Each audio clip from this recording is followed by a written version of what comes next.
All right, it looks like we're live. Are we live? It's according to my internet. We all know that it starts at the Pacific Ocean, so it might not have hit you yet. But but according to Yeah. me, we are live. Says I'm So still waiting. you're still Waiting. waiting? I know. Oh Oh man. wait, now it's working. Yeah, Okay. you're in officially. Oh, look at that. We're live. We did it. What's up, everybody? How are you? It is Thursday, March 2nd. It's already March. March. Feels more wintry than it should in March, at least in here in Southern California. It does. Yeah. I know other places it's like abnormally warm and stuff. But anyway, And welcome to here it's Status Coup. abnormally cool. So global Yep. warming. Yep. Climate change. What's up? I am Ron Placone. I'm Tina Desiree Berg, and welcome to our live stream for today. We have lots to talk about. A lot. East Palestine is still ongoing for us. It's a big news story that's just not getting a lot of coverage elsewhere. So we are going to continue to focus on that. We do have an East Palestine resident that's going to join us in about 15 minutes. But at the top of the show, we want to take you through Erin Brockovich's recent comments. She's gone back to East Palestine and believes there's a cover-up that's ensuing by the EPA, which is, yeah, not shocking if that turns out to be the case. So let's go to that. But before we do, real quick, smash the like button. Smash it. Smash the like button. And to the video. So I'm the environmental investigator. I've been working with Erin Brockovich for over 25 years now, investigating these cases. Been literally several hundred times across this country on very similar cases. I don't know if you heard my presentation when Erin and I were here the last time. This is very much like a train spill of the similar chemical in upstate New York. And that happened in 1970, and the federal government is still working on the cleanup. The final remediation plan for that cleanup in upstate New York is due August 2024.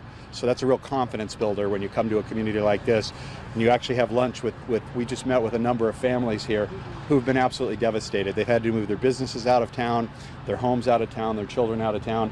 And what's been the response? The railroad sent in a cleanup crew that came in with commercial grade organic Lysol, and they disinfected the homes. That's about as pathetic as it gets. The response is absolutely out of control. Nothing is going right in any way, shape, or form. If you look behind me here, they're actually aerating a creek.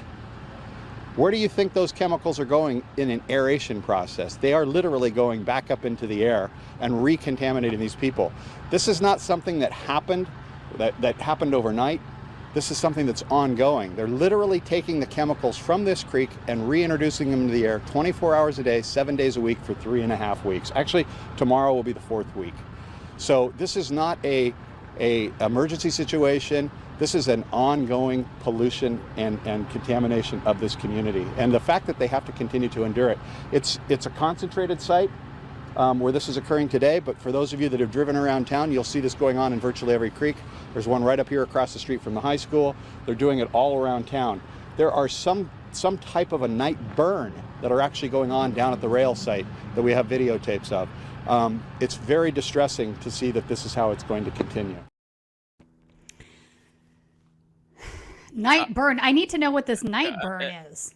Are they trying to burn off more chemicals, which is incredibly dangerous? They sent a cleaning crew in with Lysol. Lysol. I know. Let's have a moment to discuss that.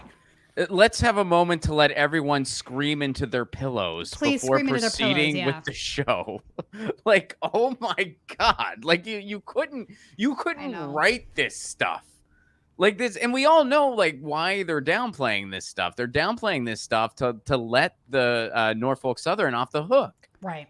Because we learned via Status Coup and via the on-the-ground coverage that Status Lou has been doing and the coverage that we've been doing interviewing people, that because they called off the evacuation, because they called off all the emergency orders, that lets the company off the hook. Not pay for the hotel rooms. Right? Yes, I mean, it's just, oh my God, unbelievable corruption. Unbelievable corruption from top to bottom. No, from top to at bottom. every And level. It's both parties. Absolutely. What's been killing me the last couple of weeks is you hear the Democratic Party blame the Republicans, and you hear the Republicans blame the Democratic Party, right?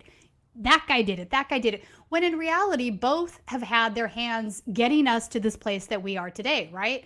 So Obama had a chance to put in stricter regulations. He was lobbied. So only the crude oil became on that list of hazardous materials and chemicals. So that was the first problem. This, Right. the stuff should have been on that list and it wasn't.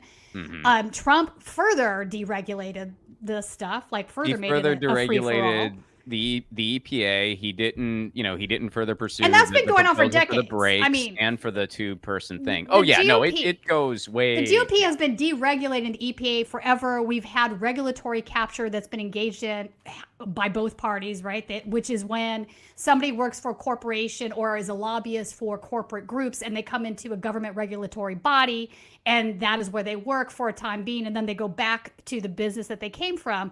So the problem with that is while this individual is in government regulation, they have no legitimate teeth. Meaning they have Right. no reason to stop anything bad from happening because they're still under the eye of their corporate sponsors who are going to take them back and give them a handy bonus for what they did. So our government is entirely bought and captured by corporations in America. We've been heading to this place for a long time now. And it's also problematic that what's happening in East Palestine isn't getting enough attention from, the general media, right? Or corporate-owned media. I mean, I Well, hate they've to already. Let me just say, they've already packed up pretty much. Yeah. Like they've already just abandoned this story. They're saying this story's over. Meanwhile, like here at Status Coup, we're staying on this beat. Status Yeah, Lou and in fact, is Lewis is going going to back go there. back. Yeah, we're Lewis send is going to be back. on his way back. We're still doing stuff remotely, which, by the way, folks, just got to say, please, if you are able to, become a member. statuscoup.com/join.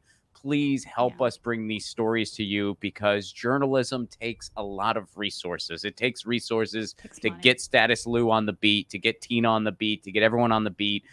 It takes resources, and that's what we do with your membership. That's what your membership is funding. It is funding journalism, and we take that firsthand journalism and make it into shows and streams for you. So please, if you are able, because no one else is bringing you these stories, we're filling in the gap that the corporate media is so willfully neglecting, and they've been neglecting for decades now. I mean, really, this feels like a repeat of Flint in many ways.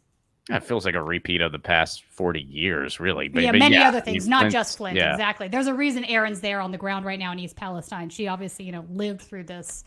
So I think experience. it is locals say East Palestine. East Palestine. Yeah, I've Not asked around. Palestine? I've asked around. Yeah, it's East Palestine. Because I asked, I wasn't sure, but I asked, and It's so, not you say tomato, I say tomato. You say potato. Yeah. I say- Now I am a fan of both tomato. I and actually don't tomato. know. I'm just no. I think it's Palestine. Okay. I don't know. I've been saying that because locals told me that was the way to do it. But I think our guest is here. Let's ask our guest, Stella. Actually. Yeah. Stella So will yeah, know how to actually, pronounce that's a good transition. We'll ask our guest. That'll be the. So this is a resident of East Palestine. She is Stella Gamble. She is going through some ailments right now, as is her daughter and her grandkids. Stella, thank you so much for joining us today. Thank you for having me. And is it Palestine or Palestine? Palestine, East Palestine. That's how we Okay. say it. All right. Cool. Thank you. I will do it that way going forward. So, give us a quick summary. Like, what are you going through right now? Which symptoms are you feeling? What is your family going through? And how long has this been going on? Well, I have been feeling better because I hadn't been downtown. I was downtown for about an hour yesterday. I got really dizzy. I came home. I've had a headache ever since. I was up all night in the bathroom, sick at my stomach. My feet are numb. Around my lips are tingling. My grandkids have been sick now for about 2 weeks. They live, their mom's taken them out of town a couple of different times, but the railroad refused to reimburse her for the hotel anymore. After the 13th, they won't reimburse anymore. She took them to Mercy Health here in town, and they were diagnosed with chemical burns on their skin, their throats. They diagnosed my daughter with chemical bronchitis, and I actually have the papers here in front of me. and they actually say due to chemical exposure. It says that sore throats exposed to a creek contaminated by the spill occurred in East Palestine. They live really close to this creek. Okay. I am just absolutely livid at what's going on. I don't understand how it takes a scientist to tell somebody that when they're pumping toxic water out of the creek and it is spraying out of the pumps, there has not been a toxic water sign posted. They were storing toxic chemicals, materials, I don't know whether it was water or dirt, in our park, huge containers the whole way around. To the entrance of the park, they had one of those pumps in the creek. Yeah. Now, this is Sulphur Run, the creek that's the most contaminated, that runs underneath our whole city. They were spraying it out there. There's kids riding their bikes past there, going to the park, people pushing baby strollers around the park while those containers are sitting there. They, to me, it is unbelievable. They haven't put up a sign. There is no way in hell that anybody's kid ought to be around that water, that ought to be at a site that was just a toxic storage dump site or area storage site over a week ago. They keep saying, oh, the air's fine, the water's fine. Okay, let me ask you this. If everybody There's no way it's fine. There's no way. In that town thinks that water's fine. Right. People from all over this country have been sending in truckloads of water, bottled water. People are waiting in line to get it. If you think your water's fine, why are you taking bottled water? Right. You know, who is watching out for these kids? I'm almost 70 years old, and when these chemicals 10 years from now cause diabetes and liver disease and sterility, and these kids start coming up sick, it's not going to affect me because I'll probably be dead by then, but it's going to affect my grandkids. Yeah. And the bottom line is this: we should never have had that evacuation lifted. There is one reason and only one reason that we did have that evacuation lifted, so that the railroad could run that damn train and make more money. We should be evacuated. They are about to start phase 2. The EPA told us yesterday they are going to start phase 2, which consists of them churning up the bottom of those creek beds in town and by the park, and stirring up the rocks and settlement and bringing the chemicals to the surface so that they can contain them. This is what they've said. Now, if we're already sick from the little bit that's floating on the top and leaking into the air, what in the hell is going to happen when they churn it? And we have no business being in this town while they're doing it. I agree. Let alone walking free and running free all over town. To me, I'm not a scientist, but I'm not an idiot. Does it make sense that they're going to stir that stuff up? No, it's dangerous. It's very dangerous. Reintroducing it to the air again and again. Yeah. No. Right. I just wanted to ask real quick, how old are your grandchildren, the ones who are sick? The twins are 13. And then I have another granddaughter who's 17. She lives with me. And we're not close to the creeks. When she goes downtown, when she goes to school, she gets a headache. I have 3 foster kids here. They're 17, 13, and 11. One of those kids had a heart valve replacement. You know, the other one has anxiety disorder. I've been, they have headaches all the time. I'm feeding them Tylenol. No, they should clear out the entire town. Norfolk Southern should not only be paying for hotel bills, they should be giving everybody a stipend And this should be continuing on until it is properly cleaned out. And that is not what's happening at all. And the fact that they want to continue to run the railroads through the town, which is what you're doing. I saw a video the other day. So they're up and running again. That's just shocking to me. They were up and when that evacuation was lifted, when they told us the evacuation was lifted and people were coming in town, they had to wait on the trains because the trains were, that is a true story. They had to wait on the trains because the trains were already running. And as far as, you know, I can't. Actually, there were 10 articles came out from the New York Times, from CNN this morning in regard to the guys that have been working, cleaning up. Yeah. They are getting sick now. They're getting sick, yeah. They sent a letter to Governor DeWine, in fact, I saw. Right. The union did. Yeah. No, you know, nobody understands that railroad is worth $58 billion. They paid out $7 billion in dividends to their stockholders last year. So if the people in this town, the poor people of this town of 4,500 people think that railroad won't sacrifice us. Right. And they've already bought and paid for the government. They are the government. Yeah. Yeah. You know, their lobbyists, the money, the billions of dollars that their lobbyists have spent buying our officials. I mean, they donated $10,000 to our governor's campaign fund weeks before this happened. Another $129,000 to his campaign fund. And you know, I'm not holding that against him, but the fact of the matter is, it is what it is. They bought. I think we should hold that against him. Well, in the EPA, well, it's not his fault they donated to it, but the EPA. The other day I was sitting here and I Googled EPA and lies. I mean, well, yeah, that's regulatory capture. So you know what's happened is the individuals that are supposed to be monitoring these folks, they have employees that used to work for the railroads, right? So this is true across many industries, not just this industry. And what happens, SEC would be another prime example, right? All the SEC regulators are ex-banksters, right? And then they go back to the business once they're done. This is like a revolving door thing that's been going on now for a few decades.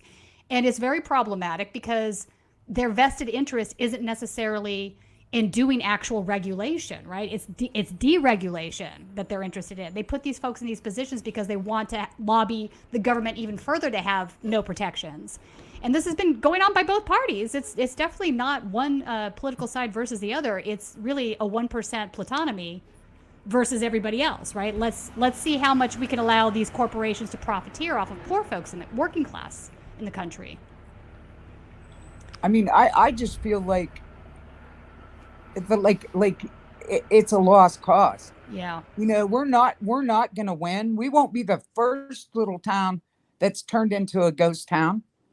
You know, and people want to turn a blind eye. They have our community so divided. I mean, there's sites on there that I can't post on because I'm stirring up trouble. I'm making things worse than they are. If we just need to move forward, we just need to believe in our government. And everything's going to be fine. What can we do to get our businesses, our foot traffic back in our? Right. I mean, we are divided. We're divided right down the middle, and I don't blame these business owners. I feel for those business owners. My heart breaks for them. You know, we have everything we ever worked for invested in this property that we have paid for. It's probably worth jack nothing right now. You know, yeah. But Norfolk Southern should be paying the businesses and you guys both. They should be held accountable for. They are the ones causing this economic damage, right? So why aren't they being held liable? Why are they doing stock buybacks instead, right? But even if they pay us, well, what good is that money going to do? Yeah. If our kids and our grandkids are sick, if they're not allowed to spend our inheritance, that money isn't going to mean shit to any of us. And everybody, you know, it's like, I feel like I'm in the Twilight Zone sometimes. That day I rode around the park, you know, yesterday, DeWine had his little daily press conference out there. There's kids playing basketball in the background and so on. somebody asked him, one of the reporters from 27 News, I believe, asked him about why there were no signs up for the toxic water. He said, oh, that's all fenced in. They wouldn't even let the cameras back in there. He was 100 yards from where they're throwing, shooting the water out. And there's no fence at the bottom of the park. And I don't think he had a clue that it was open. There. And there's all these kids over there playing basketball and running through the grass. Wow. That grass hasn't even been tested. They had those big trailers sitting there with either dirt or water in them. You can't tell me there's none on the ground. Right. No, I'm sure it's in the soil too. That's the other thing. Right. And every time they dig up the soil, that also allows the chemicals and the toxins to get into the air a second time. So, which is why everybody needs to be moved out of the location while they do an actual cleanup. And the fact that that's not happening is just infuriating. It's unacceptable. Let's be honest about this. If they do say that it's not safe while they dredge these creeks, this isn't just East Palestine we're talking about. No, it's much bigger area. Yeah. Negley, there's people clear down into East Liverpool. Yeah. They have found, they found 2 muskrats, 2 raccoons, all these fish, frogs, snakes, birds, 3 deer, all dead. Wow. You know what? And these people, if I say anything about it, these people put, well, animals die every day. I'm going to tell you what, maybe all them animals die. Yeah. I have been a country girl my whole life, and you can't kill a snapping turtle if you chop off its head. Right. They lived through the dinosaur age. Right. They don't just die. Right. They don't just happen to die right beside Sulphur Run or beside these contaminated creeks. If they evacuate us, how far are they going to go? That's what the one scientist said, Lester. Yeah. One of the reasons why they're not telling us the truth is because it would cause economic devastation. Right. And I have repeated that, economic devastation, because this is not just East Palestine. Right. No, it's spreading out. Yeah. Right. They have nuked this whole area. And if they tell us that we're not safe, then neither is anybody else in the surrounding areas. And the ramifications of them admitting that financially would need every penny of their $58 billion. Which is, you know what? Maybe that's what needs to happen. I mean, maybe at some point in the United States, we have to stop letting these corporations get away with literal murder in the name of profits. Also, let me ask you this. I think it's strange that people could see that these animals and these fish are dying, right, from the toxins. Why would they be okay with that, knowing that other life is obviously going to be affected by the same toxins? Because if a fish dies, a turtle dies, a deer dies, it is also likely that a human being will be also become ill from the same toxins. There's no, way to protect yourself necessarily. It's the same reason they're letting the kids play around this water. It's the same reason why, everybody in town, there was a lady said today, she walked in our city building to pay her water bill and couldn't even pay it. She had to turn around and walk out because her eyes were burning so bad. And people are working in that environment. Right. Yeah. And people just want me to shut up and just move on and just let the people of East Palestine get back to the way East Palestine was. Well, you know what? That would be my biggest wish. That would be my biggest wish for it to get back the way it was. But it's not time yet. We should have never been brought in here until this mess was clean. Our kids should not be walking around in this crap. And I don't care what their air monitors say. These kids are having nosebleeds. There was a reporter from New York had a nosebleed while she was interviewing people. This is not some made up thing. I have documentation right here sitting here with me that says what my granddaughter's illness was from. I didn't make that up. It's on paper right here. There's one, I think it's a councilman's wife was in the hospital with chemical bronchitis. And now none of the doctors will diagnose anything to do with chemicals. all of a sudden, now this was early on. Now they won't use the word chemical. Ugh. Won't use that word. So who told them not to? Yeah, good question.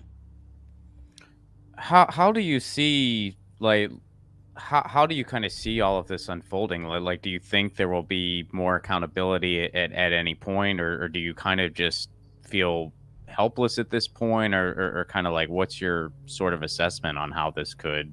My assessment is, and my mom told me this a long time ago, he who has the most money wins. That is the bottom line. And that's the bottom line in this whole country. And that's what this whole mess was about. And that's what it's going to be about.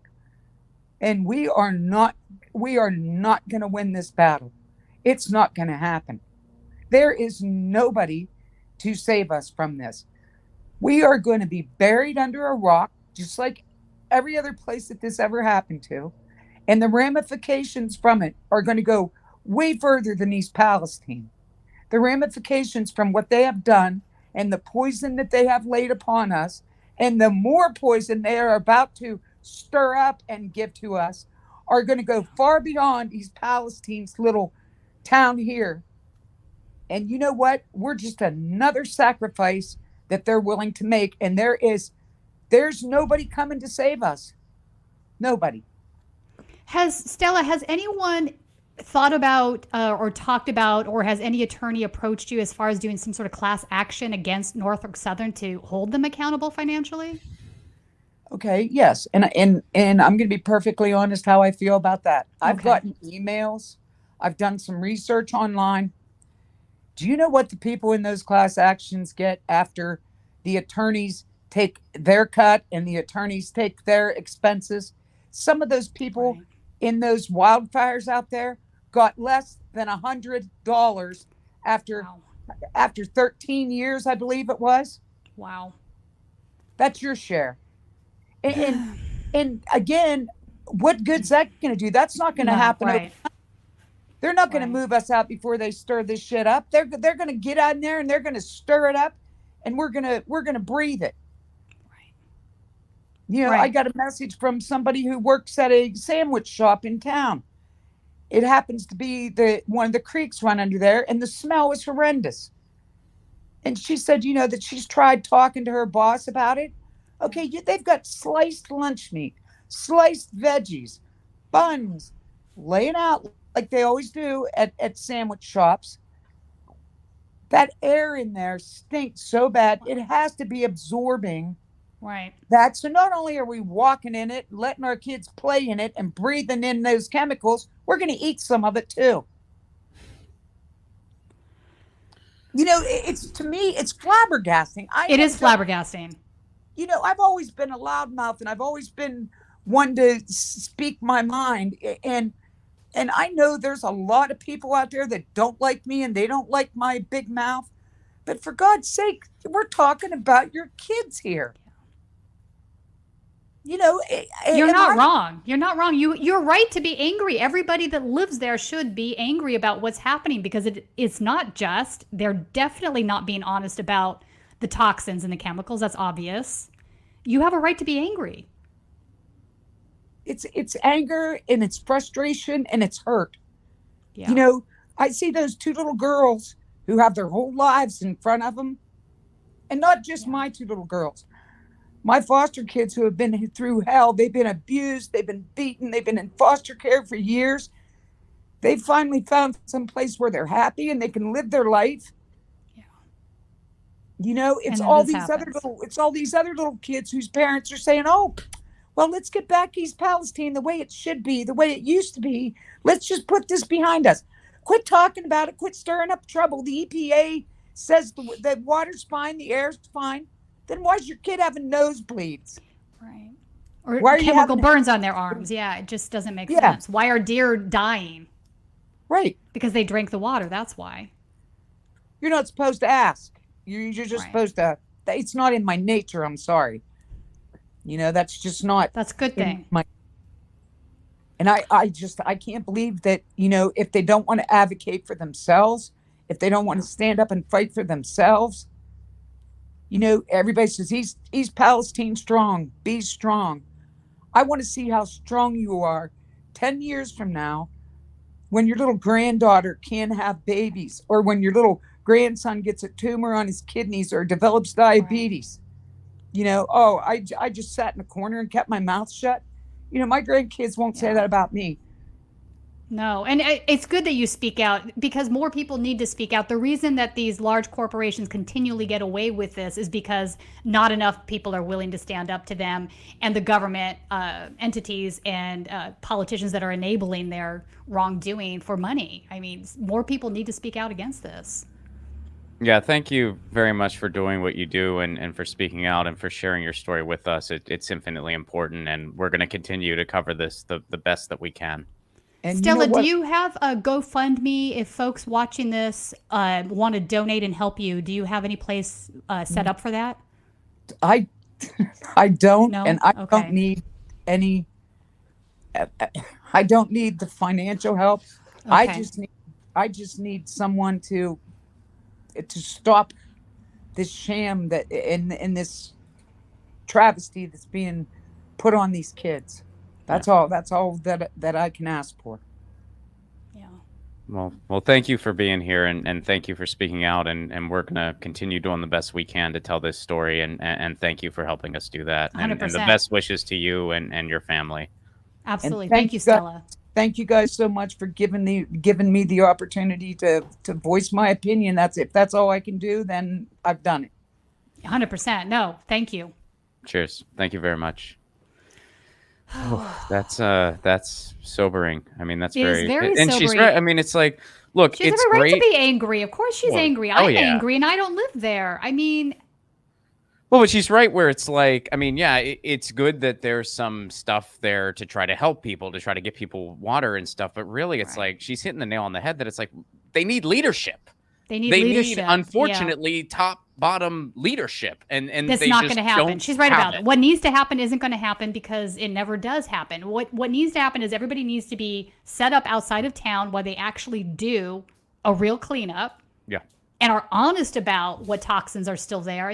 But it's a never-ending thing about corporate greed in the United States, where that always seems to take lead. And they could no afford matter to what. do this properly many times over. Of course they can. I mean, no matter what, you're going to look have at the some stock damage. but- buybacks. Are you kidding me? Just Yeah. some of that would easily go into fixing up this, fixing the town properly. They should be, but it's just really angers me that none of these corporations are ever held liable for the things that they do.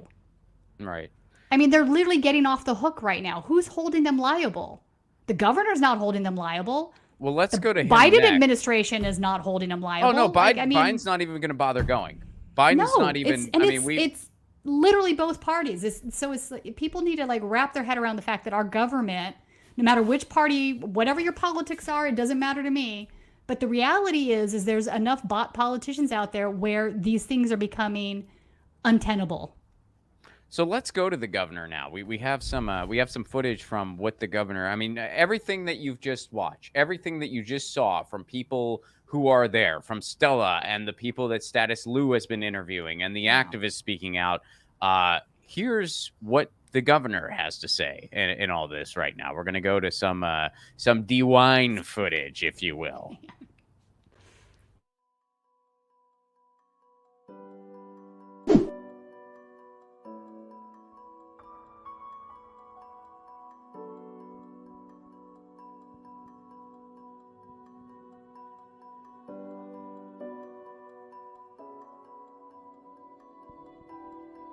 Look, I mean, the whole goal here is to make this community safe, and it can't happen overnight. You can't get all this stuff out of here overnight.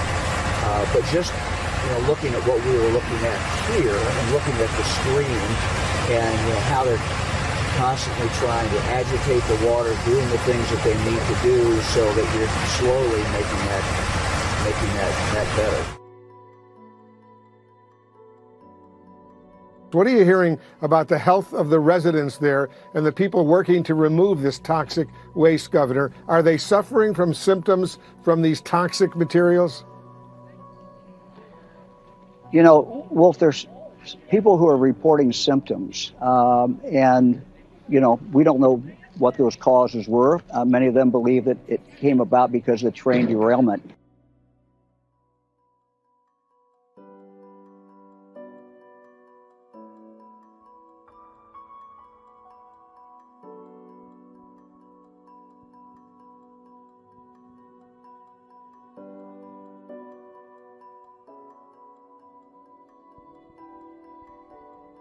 And now union leaders say the rail workers who've been helping in the cleanup are experiencing migraines and nausea. In a letter to the governor and to the transportation secretary, the unions accused Norfolk Southern of putting workers at risk by not providing personal protective gear. CNN's Isaac Dover joining us now. So, Isaac, how are officials responding here to these health concerns, and perhaps most importantly, what's actually being done for these workers? Yeah, well, look, we've heard from some of the residents of East Palestine about the nosebleeds and other ways that they've been getting sick, but now union workers speaking out saying that they have been getting sick as well.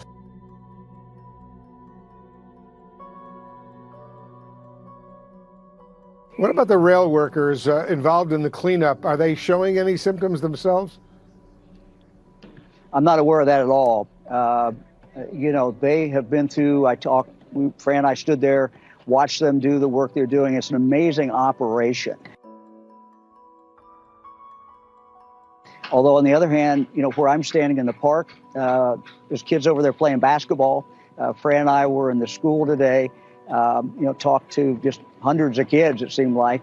And, if you didn't know that this tragedy had occurred and this big wreck had occurred, just talking to these kids, they were talking about things that you would expect kids to talk about. They got an upcoming play. They're going to be hosting some track meets, all the things that you would hope kids were thinking about in March. Have any of you all experienced any sort of symptoms when this happened? Yeah, my little brother Jameson, my mom had to rush to the hospital, and they said he had croup. They put him as he had croup, but he's just getting sicker and sicker, and my other brother just got sick. I'm really sorry to hear that. That's fine. My brother, he was laying next to the air vent, and he got a rash on his cheek.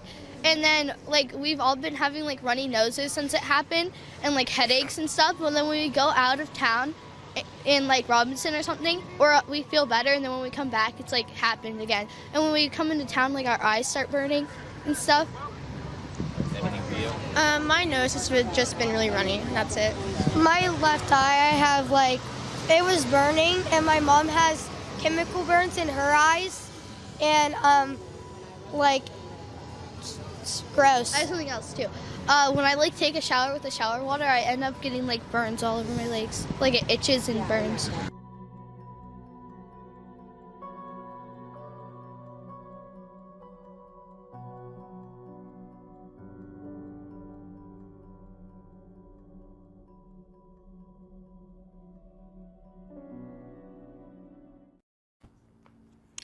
Wow. Yeah, so DeWine says that he had not heard from the union. That's a complete bald-faced lie. Yeah. Colin, can we pull up that the letter that was sent to Governor DeWine? I do want to highlight some of the things that are said in this letter because I think they're poignant. On page 2, the railroad's cost-cutting business model has been a focal topic for the nation these last 6 to 8 months.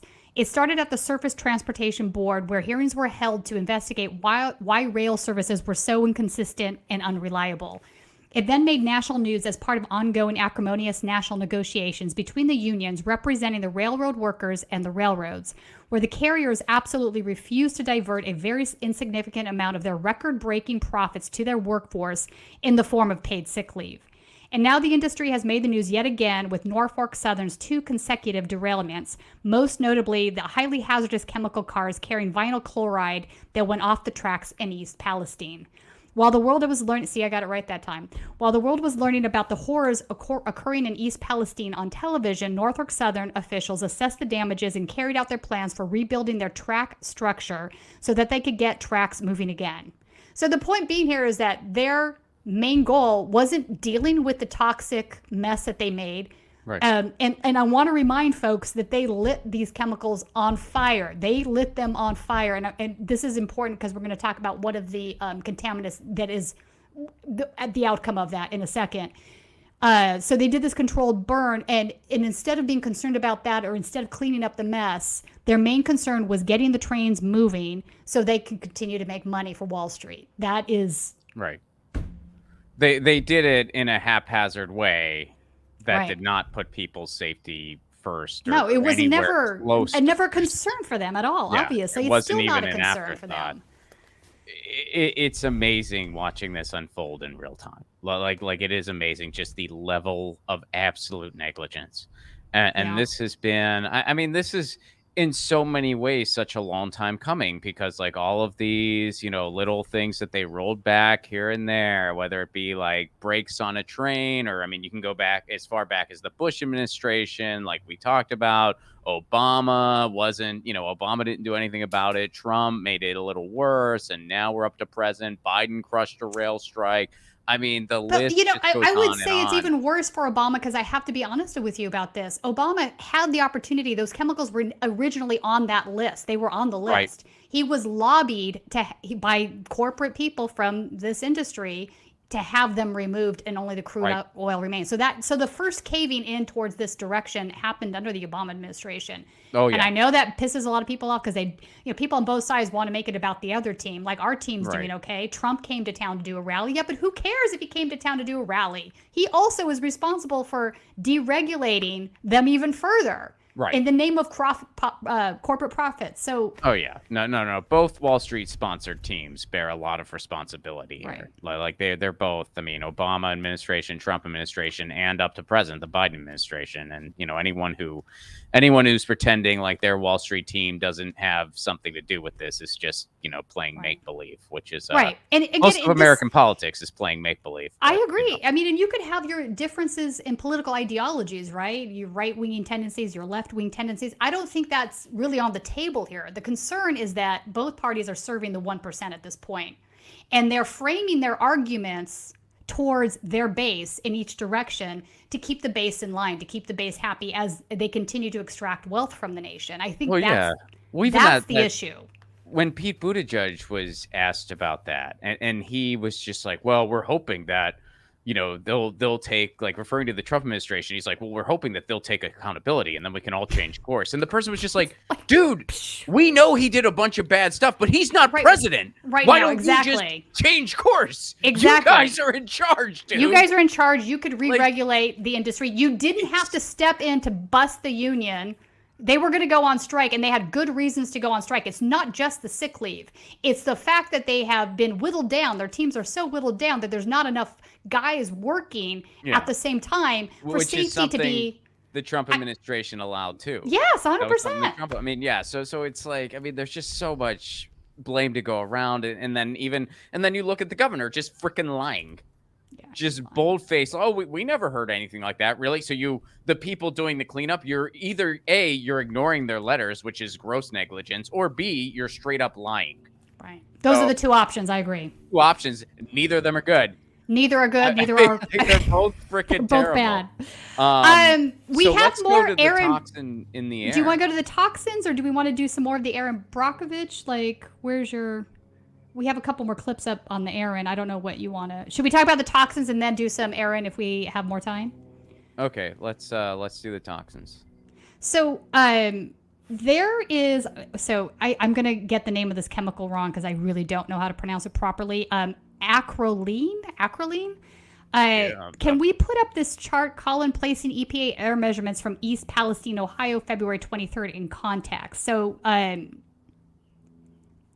this is a chart that's showing what they tested for and what is what's in the air, right? So I want to bring your attention to this one that starts with an A, acrolein. I'm not sure if I'm saying it properly. Acrolein here. Why is this important? I'd rather you try so I don't have to. Okay. So whatever you say, we're gonna roll with it. All right, acrolein. I'm going with that. I'm going with aqua. If there's any chemists in the audience, please let us know. This is interesting to me because I looked into this when I saw this on the EPA. Look at how high it is. It's definitely not in a safe area. This is the EPA air measurements. So Yeah, They're looking at this too, I'm not right? I'm not a mathematician, but I know that 40 is way freaking higher Yeah, than the bright less red than is 1. bad. The bright red is bad. Typically, it's less than 1. Now it's 40. That's Right. a lot. That's a huge increase. Not good. Right. So what I want to mention about this particular chemical is it wasn't on the roster list of chemicals that the train had on board. So I'm like, well, where is that coming from then? I don't understand. That's really strange. So I looked this up at this chemist site. And basically, this particular chemical is generally a result of combustion from the incomplete combustion of propylene glycol. And there was propylene glycol on the train. So my question now is, and again, I'm not a chemist. If anybody is out there that is an expert in this area, we would love to interview you. My question is did they create that by doing this burn? Yeah. I mean, that's a valid question. And yes, qualified chemist, if you're out there, please let us know. We're not. I mean, generally a result of combustion from incomplete combustion of propylene glycol. That is what produces this acrolein that is so high in the air right there. And if that is the case, then they're even more responsible for the problems that are happening right now, because that looks to be the worst toxin that's in the air currently, according to the EPA, who says there's nothing wrong. And I think the other big thing here, you know, again, neither one of us are chemists, so we need like a more qualified person to break that down for us, no pun intended, to break down the elements. But when you see such a huge increase, I mean, that's just like that is like a profound, like it's usually less than 1, and even less than 1 is dangerous. No, and it's clearly way beyond. It's bright red. Like, how can the EPA say everything's hunky-dory after actually? I mean, this is the data that they're sharing. Yeah. So why don't we go to Erin Brockovich now? Yeah, we have a couple more clips. Let's go back to Erin. Yeah. I've spent all morning with some of the residents, and I'm very upset. Obviously, they're very upset. I just could not believe the amount of information coming in that they have, that they want to share, that it seems like nobody is listening to. They are so afraid. They get so many mixed messages. They're getting a total runaround. They want help. They make a phone call. It goes to Norfolk. Then it says call EPA. EPA says call Norfolk. They don't know where to go. They want to leave. They don't have the means to leave. People aren't coming back. Their animals are sick. Their animals are dying. I've just seen pictures of them who go to their own doctor with holes in their throat, or they're being diagnosed with chemical respiratory illness, or these rashes that obviously look painful. Listen, this has been going on for 3 weeks since the initial crash. I think we're pushing a month now, actually, March 3rd. And yet nothing has really been done that is really giving them any kind of help or answer. It's so frustrating. It's classic cover-up in an environmental disaster and running the people around in hopes that they don't figure it out or we all go away and nobody's none the wiser, when they are literally going to be the sitting ducks here. They will be the sitting ducks that don't know their future, that are terrified. Okay, so somebody has confirmed this combustion story. Chris just got back to me, said that the acrolein, if I'm pronouncing it, was a product of incomplete combustion. Yes. So they did this controlled burn thing, and they produced this really toxic chemical in doing so. And you know what? They knew that would happen because they know what kinds of chemicals they're burning. And they have people on payroll that are supposed to keep track of that kind of thing. So you cannot possibly tell me that Norfolk Southern didn't know that was a possible outcome of lighting this crap on fire. Right. Oh my God. I mean, yeah, it just keeps getting worse. And now, like when you think about, I mean, we can't even start to digest like the long-term effects of this yet, because I mean, right now kids are just so sick, 50 and years people are just cancer. Yeah. Oh yeah, and people are just wondering like, where do we go right now? But it's like going forward, East Palestine could very easily become a food desert because they might not be able to grow food. It's like when you think about long term, this stuff is in the creeks. It's heading towards rivers, which That's service several God knows major how far cities. that will go. Exactly. You know, God knows how far. And they're saying like, well, the tests are coming back fine. Yeah, but we're getting conflicting tests too now. Right. So I mean, and they're about to dredge the water, which is going to stir up the chemicals again. I understand they're going to try to catch some of that, but there's no way to catch all of it. Like, right. Just all of this is such a clusterfuck that I can't even. And I think Erin's right. You know, she's saying it has all the earmarks of being a traditional environmental disaster cover-up. I agree with her. That's exactly what we're seeing in real time. Yeah. No, this is absolutely, and this is par for the course. I mean, I did a media ecology study when I was in graduate school, and this was in Western Pennsylvania, which is one of the fracking capitals, still is. Right. And, they commit over 2,800. The year I studied, which was 2011, they committed over 2,800 violations via the EPA standards, which are already lax standards. Most of it goes completely unreported or grossly underreported. A lot of it is a slap on the wrist at best. And you see these big companies just kind of infiltrating the culture. Just kind of, they sponsor billboards. I mean, Range Resources had a billboard against littering in Western Pennsylvania, which is cruel irony on so many levels. So Norfolk Southern, they do the same thing in places like East Palestine. So it's like they're not gonna be held to account. They buy out the media, they buy out the politicians, they buy out just everything, and then policy follows so that they don't have to do jack. Right. And it just seems to be getting worse, though. I mean, it's even worse. It keeps getting worse, and it keeps getting worse, not better. Worse, so what does it take? What does it take to reverse course in this country when it comes to a general these sorts? strike?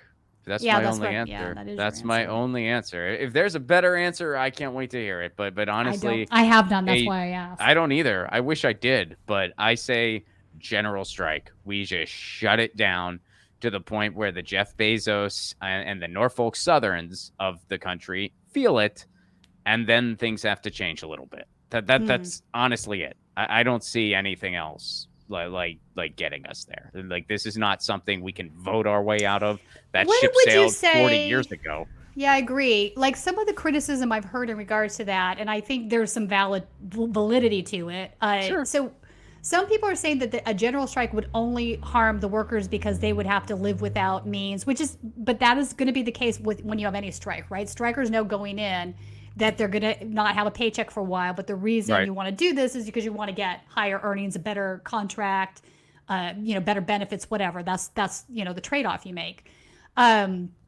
But some people think that the wealthy elites in this country are so wealthy at this point that it won't financially affect them whatsoever. They've been hoarding cash now for decades, right? They can wait it out longer than the people can. Yeah. Oh, yeah. That's a valid concern. I mean, how could that not be? But what's the alternative? I mean, the alternative is just not trying, and the alternative is like, okay, well, people aren't getting living wages anyway.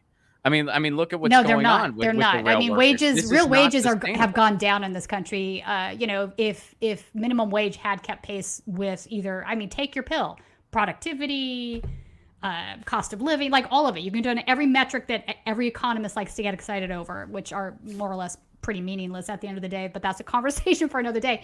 But they haven't kept pace. I mean, minimum wage should be at least $22 an hour, and that shouldn't sound crazy to anybody. And the fact that sounds crazy to some folks is really part of the problem, isn't it? I'm with you. I mean, and that's, unless there's like a true systemic shutdown, like, we're not going to see anything. I mean, well, that might just be an inevitable outcome of the direction we're headed in. We do have one more Erin clip, I believe, to play, right? Is there one more? And the lack of mismanagement here is unbelievable. Everybody's seen the pictures. The pictures I was seeing up close, what was burning, the smells. It was very overwhelming to have such a close perspective today of what they went through. And I'm still absorbing, honestly, their fear and their turmoil. And I've been on a lot of environmental situations, and I've never seen anything in my life be so mismanaged, ever. You give an all clear, but yet you don't have any data, really, to prove that it is all clear. And then when the people come back and they tell you, I'm smelling stuff, we're sick, we're going to the emergency room, I can't breathe, they're just disregarded because everything is safe. It's obvious nothing is safe yet. And then when they come back, they're told, don't drink the water. But then that changed the next day. It's okay to drink the water. So it's safe, it's not. Drink the water, it's not. You're not really experiencing what you are, yet they're sick, yet they're going to the doctor. And every time they try to get answers to the EPA is deferring to Norfolk, the very fox that's in the hen house. So this is what upsets me. And it takes me all the way back to my days in Hinckley, California. We have another environmental disaster, another corporate cover-up. I'm sorry, something is not right here. Agency failures and a really great community of really great people that deserve answers, and not just leave them here sitting and guessing what their future will be. And getting this information takes time. You guys are around town, they're doing all this aeration that could be throwing chemicals into the air. You just had independent testing come out that shows it's in the air. She's They always right. pass the buck. I mean, that's how always they pass do the it. buck. They Yep. pass the buck. They have these like shady agencies half the time too, like all these third party, like, oh no, it's this contractor, it's this thing, and so Norfolk Southern, no, you got to turn here, no, you got to turn there, and oh well, they said that everything's safe, so we're not accountable. I mean, it's just, and it happens in Ohio and it happens in California. I mean, she's referencing, and she was part of the stuff that happened here with PG&E. I mean, this is how it works. It is This how it is how it works. works. I think And it's it's interesting. so She made the freaking point horrible. that they're saying it's all clear based on not having any data to prove that it's all clear. She's right on that, but I'm going to go one step further and say they have data that proves that it's not Right. all clear. And we just showed it to you. Mhm. How are they ignoring this? It's definitely not all clear. Yeah. So we got two more quick things here. We got a quick internet Was that thing. all of the Erin? I think that was it. We got an internet thing, and then we also got something that our federal government is doing. We can always count on them to do something great. Amidst all this, don't worry. There's a bright spot here, folks. They're gonna take food stamps away from a bunch of people. That's their thing. Let's pull up that article if we could, let's pull that Colin. up. That's something else that is going on today. Let's do the food stamps first, then we'll go to Okay. Texas and the internet. And then, of course, we'll get to your super chats. So please do leave a super chat if you are able. Very appreciated. Food stamps. Here's why millions of Americans will lose $3 billion in monthly benefits starting in March. So pretty much this month. Putting food on the table will be a lot harder for millions of Americans starting in March. Food stamp recipients will receive about $90 a month less in benefits as the pandemic hunger relief program comes to an end nationwide 3 years after Congress approved it. And by the way, the Trump administration gutted food stamps too. Now it's happening again. Oh, you know what? Hang on. I need to Biden's doing correct it. something. I'm getting a correction here. I didn't realize that. So that chart, that Texas A&M is the one that is showing the higher levels, not the EPA. The EPA is producing some levels, but lower levels than the independent testing. So this is So that's Texas where it's A&M University. That's where it's conflicting. Okay, that's where it's conflicting. All right. Just So wanted to issue that. it's still really correction. freaky bad. It's Yeah, just the independent things are saying It's even more worse. freaky bad. Yeah. It's worse. Okay. Which is probably true. Probably is worse. Right. Oh yeah, totally. All right. And it was Texas A&M University? Yeah. Okay. All right. Interesting. Okay, cool. So correction there, folks. And they just rolled back the some protections with the pandemic. So now there's a bunch less. They cut food stamps. Every administration pretty much does it, or at least Trump did, and Biden is. They always, You know what they tells always me cut food not- stamps. not to there's digress a blank on that. check for war. Right. Well, it's even worse than that. What slays me about the food stamp program is a lot of the people that get food stamps need them, obviously, but they're also fully employed. So people that want to say that these are lazy people that aren't working, that's totally absolutely false. Most of them are employed. They're just at minimum wage jobs that they can't make ends meet on. So my question is like, why are we, this is again, part and parcel of the same conversation we've been having all day today. Why are we allowing corporations to get away with this type of greed? They should be required to pay people a living wage. If your wages are so low, people cannot pay rent and food, and they work 40 hours, 50 hours a week, that is absolutely untenable and insane.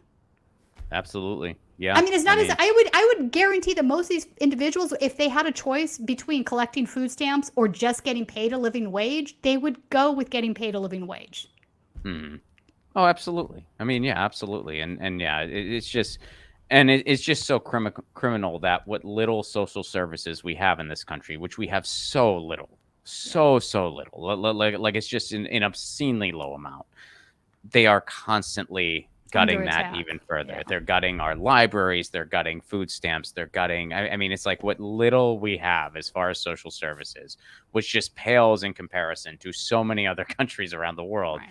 Even what crumbs of crumbs they're giving to people. Like they take away, like I always love to throw this at people. So like, as a performing artist, right? Like, the United States funds the arts less than 10%. Yeah, hardly at all. Yeah. Compared to other countries around the world. And here's the other kicker though. That 10%, the like little 10% of like a fraction that we do have, 90% of that goes to the military. So it's like 90% of like the arts funding, it like goes to the military. That's so it's crazy. like not even. I didn't know like, that. Even that 10% is a BS number. All right, so let's go to the internet thing real quick. Then we're gonna shout out some new members and shout out our super chats. So guys, you know that net neutrality is an issue near and dear to my heart. That is what keeps the internet free and open and makes the internet run like flowing water and does not allow you to discriminate against websites. And when you don't have it, here's something that can happen. Let's go to that Ars Technica headline, please, Colin. This is going on in Texas right now. Texas Republicans want ISPs, that means internet service providers, to block a wide range of abortion websites. Oh, God. In a post-net neutrality world, they can do this because without net neutrality, internet service providers can block and discriminate against websites. With net neutrality, they can't do that. That's why it's so ironic when some people who have a profound ignorance about what net neutrality actually is make comments like, oh, net neutrality means the government can control the internet. No, it doesn't. Without net neutrality, stuff like this can happen, where here you have Texas Republicans, part of the government, trying to control the internet. Absolutely. That's the cruel irony, folks. The cruel irony, yeah. That's so. Like if you don't want to go to that website, just don't go to it. Yeah, no kidding, Simple. right? So they're trying what's to get wild to me is these are the same groups that think they're for more freedom. Most of the time they're not. They scream censorship, but then they're like, my freedom. And I'm like, what? My freedom, except you shouldn't be able to go to abortion websites in Texas because we're also. If you don't want to go to one, you know what? Don't go to them. Yeah. You don't want to have an abortion. Don't have one.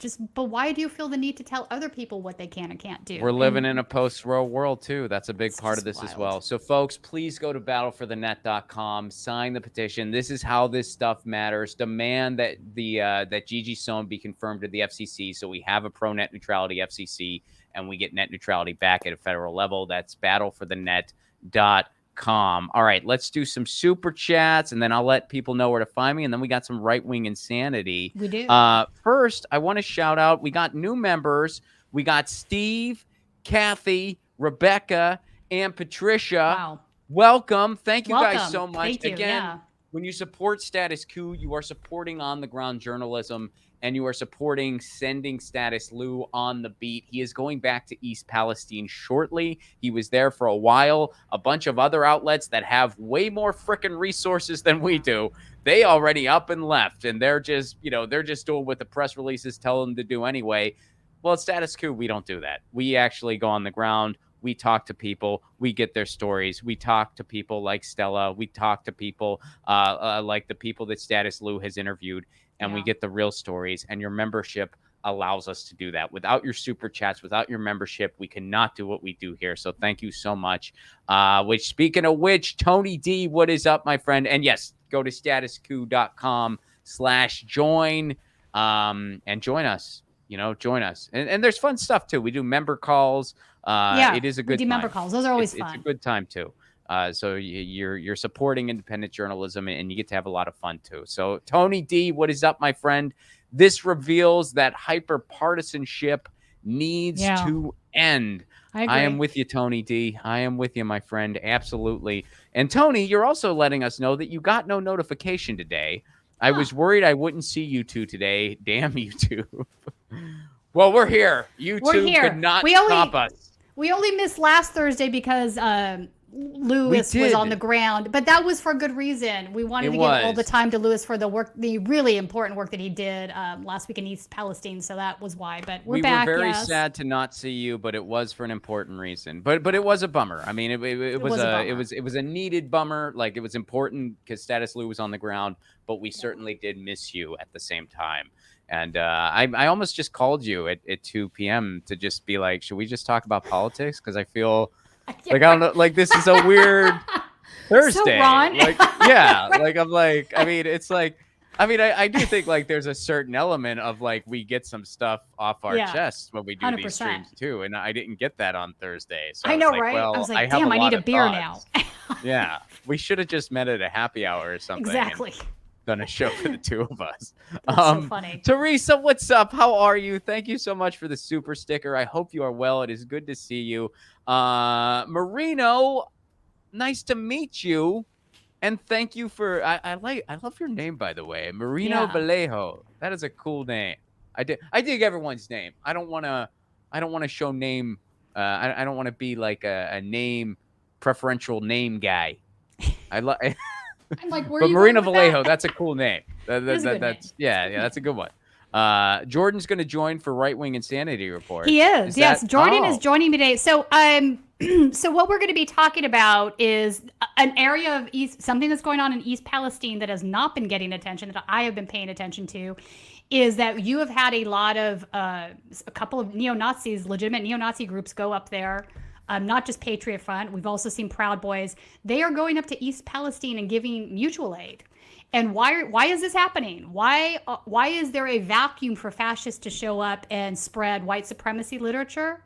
Well, because obviously there's a failure here on behalf of the government and Norfolk Southern. So there's this giant vacuum that's happening. And I think it's something we want to talk about.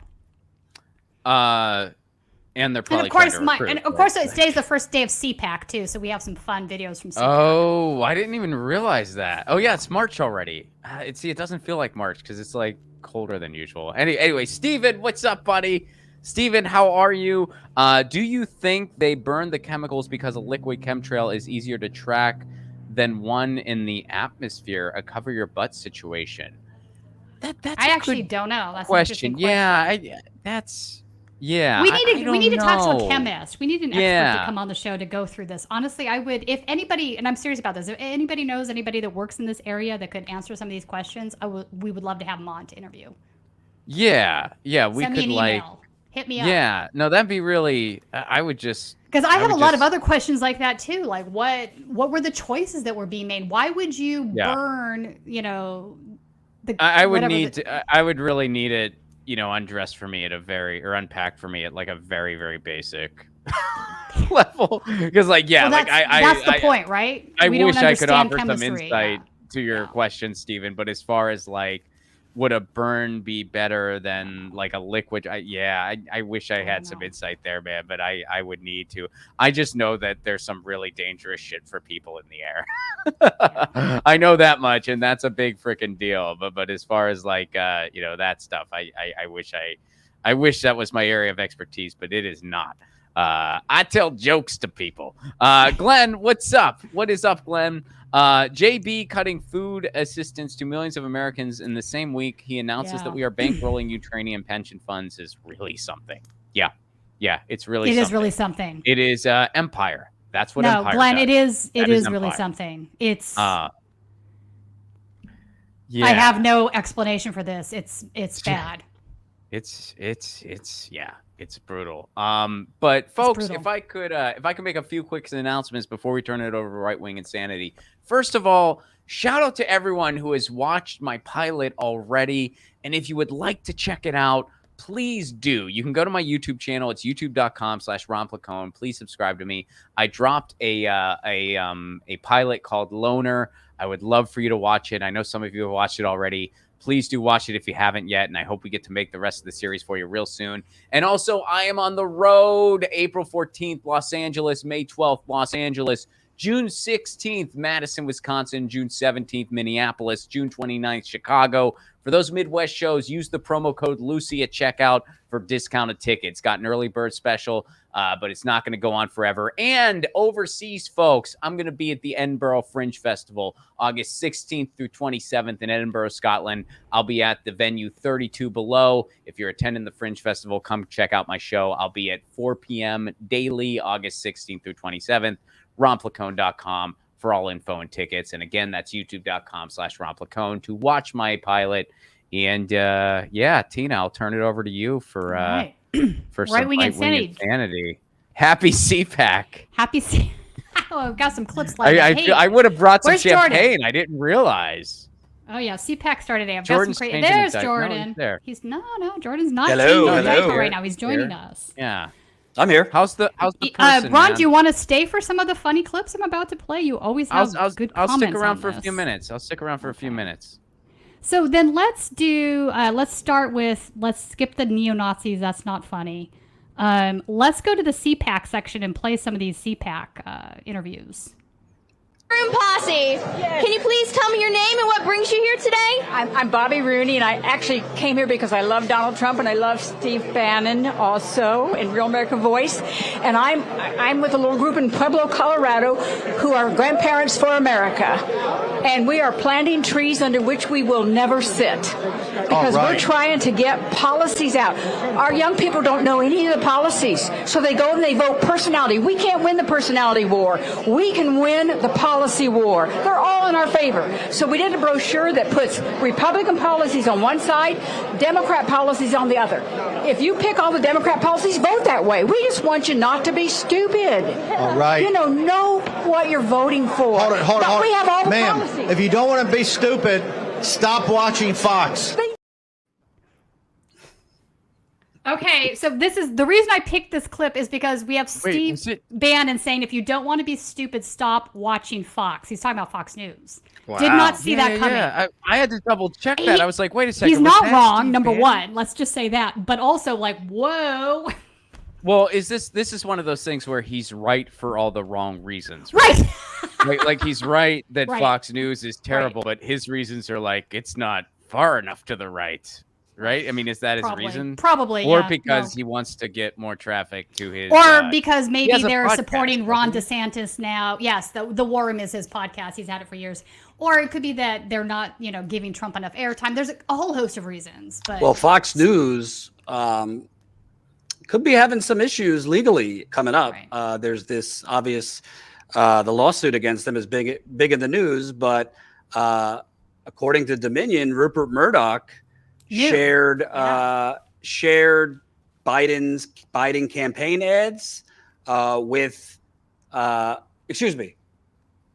Rupert Murdoch shared Biden campaign ads with Jared Kushner on the Trump campaign, which is illegal if he did that, because that's giving I didn't know that. I thought you were going to talk about the fact that he knew people were lying on air and he didn't care. Oh yeah, that too. But that would be defamation. But in terms of actual illegality, there's laws against media companies basically giving early access to political campaigns of proprietary information. So Rupert would probably, off himself before he goes to jail. He's up there, 91, I think. But Bannon and them I think are turning on Fox. The more that comes out that shows none of these Fox hosts actually believe anything they're and the big saying. lie. Yeah, they don't. They're just saying it. Yeah. Yeah. I think that's exactly what's happening, because MSNBC has also, as we know, did some scrupulous stuff with passing campaigns on to things to the Hillary Clinton. Well, wait campaign. a second, but Bannon's not. Bannon's still Trump, right? Or is he not Yes. Trump anymore? No, okay, he is. Still Trump. Yeah. All right. I'm not as good as. You're I'm not not as keeping up good as. on that? I don't keep up on. I mean, I didn't know. But the I don't name really of understand Steve it. I mean, Bannon's I don't really understand it. If I just didn't show up after being subpoenaed by Congress, I'd be in jail. Somehow Steve Bannon's not in jail. I think Mark Meadows was the chief of staff. He was subpoenaed, didn't show up. I don't know. I thought he paid. I actually didn't follow that close enough. We're talking about Norfolk Southern gets away with actual murder. And these folks, it seems, don't have to follow the same laws we do. There's still a chance that some of them will be indicted. So I hope, I could have egg on my face. But it is really crazy, the shift in right-wing media right now. And we might actually have some more, conservative viewers watching that maybe subscribed when they saw Lewis covering the Trump rally. And the shift, I worked at Fox a long time ago. And the shift now, Fox was like the Bible for the entire Republican Party. But now it's like the stuff that's coming out. I think CPAC is too, Jordan, because DeSantis is not going to be at CPAC. Trump is. He's the headliner, right? So DeSantis made a statement about not coming to CPAC because of Trump. So there's definitely some infighting going on. Do they call it that? Do they call it the headliner? Is there like a thing that says Trump is headlining CPAC? Well, have you hung up that poster at your house yet? And by the way, I just want to. She seems like a nice lady, but I don't really know what policy she's saying will win on the policy field. I would love to see her flyer. To be frank, if I had been there doing this interview, I'd be like, "Can I see that flyer, please? Give me that." Because flyer. I just think both of their policies suck. But that's what I was going to say. I guarantee whatever they're not, it's not going to be accurate. I'm going to be like, yeah, that's probably really bad about the Democrats, but you know what? The Republicans aren't doing that. Hello. Isn't it interesting? They're planting trees, though. Like, I thought that was just that's not what she meant, though. She's planting seeds of, growing policy trees. Oh, I thought she said she's planting trees. I thought she was being literal. But no. But they're not actually planting trees, you're saying? No. Oh, all right. Because I was going to say, that's something. They might be. That's happening. I don't know. If CPAC has a backyard, they might be. I'm actually seeing some right-wing extremists becoming very environmentally friendly to these ideas, believe it or not. We'll talk about that on another day, though. All right, the next the next video. I was a January 6th political prisoner. I got out in October. This is the first time I was able to, thank you guys. Right. It's my first time I was allowed to travel since January 6th, and I thought, what's a better place to come to than CPAC? So, capital insurrectionist who's, out now traveling. His first pit stop is CPAC. The reason I picked this video to highlight is because I think this to me, there's a shift that's happened with CPAC, right? CPAC used to be a more traditionally Republican organization, right? So all your traditional financially conservative Republicans, like traditional GOP guys, would go to CPAC. Like, they would never miss it, right? You had to do CPAC. But the shift has happened, and I would say over the last 2-3 years, well, definitely during the Trump era, where they've really pushed the Overton window this way to the far right, which, you had the Nick Fuentes American First thing that was competing with CPAC the last 2 years, where he was setting up shop close to where CPAC was and having his own convention, America First convention. So he was pulling a lot of folks over that way. So I just think a real shift has happened here. I'm very highly educated. I know words. I have the best words. I'm very highly educated. Just had to throw that in there. I think what's interesting, CPAC has become like the conservative Coachella, in my opinion. It's like where, I don't want to say the freak show, but where you kind of can make your debut or arrive if you have a buzzy enough, crazy enough speech. It has to be crazy, though. It can't be like, my point is the traditional GOP is not attending CPAC at this point. No. And in fact, you had the Lincoln Project guys out there doing anti-CPAC videos the last week, just to give you an idea. So there's definitely a shift that's happened. And you're right. Last time we had the guy, Marjorie Taylor Greene, with the guy in the cage, we had the giant gold statue. So yeah, things are getting more crazy. And this is a real symbol that in most cases prison does not rehabilitate, because he just got out for an insurrection and went straight to the zoo. So, yeah. Yeah, well, I was just thinking, I was like, man, there's a guy who knows how to party. He's like, I haven't been able to travel since January 6th, and I'm out. And what better place to go than CPAC? I'm like, I could think of a couple places. I don't know, man. There's a big world out there. I think I would go get a margarita myself. Than CPAC. But you want to know something?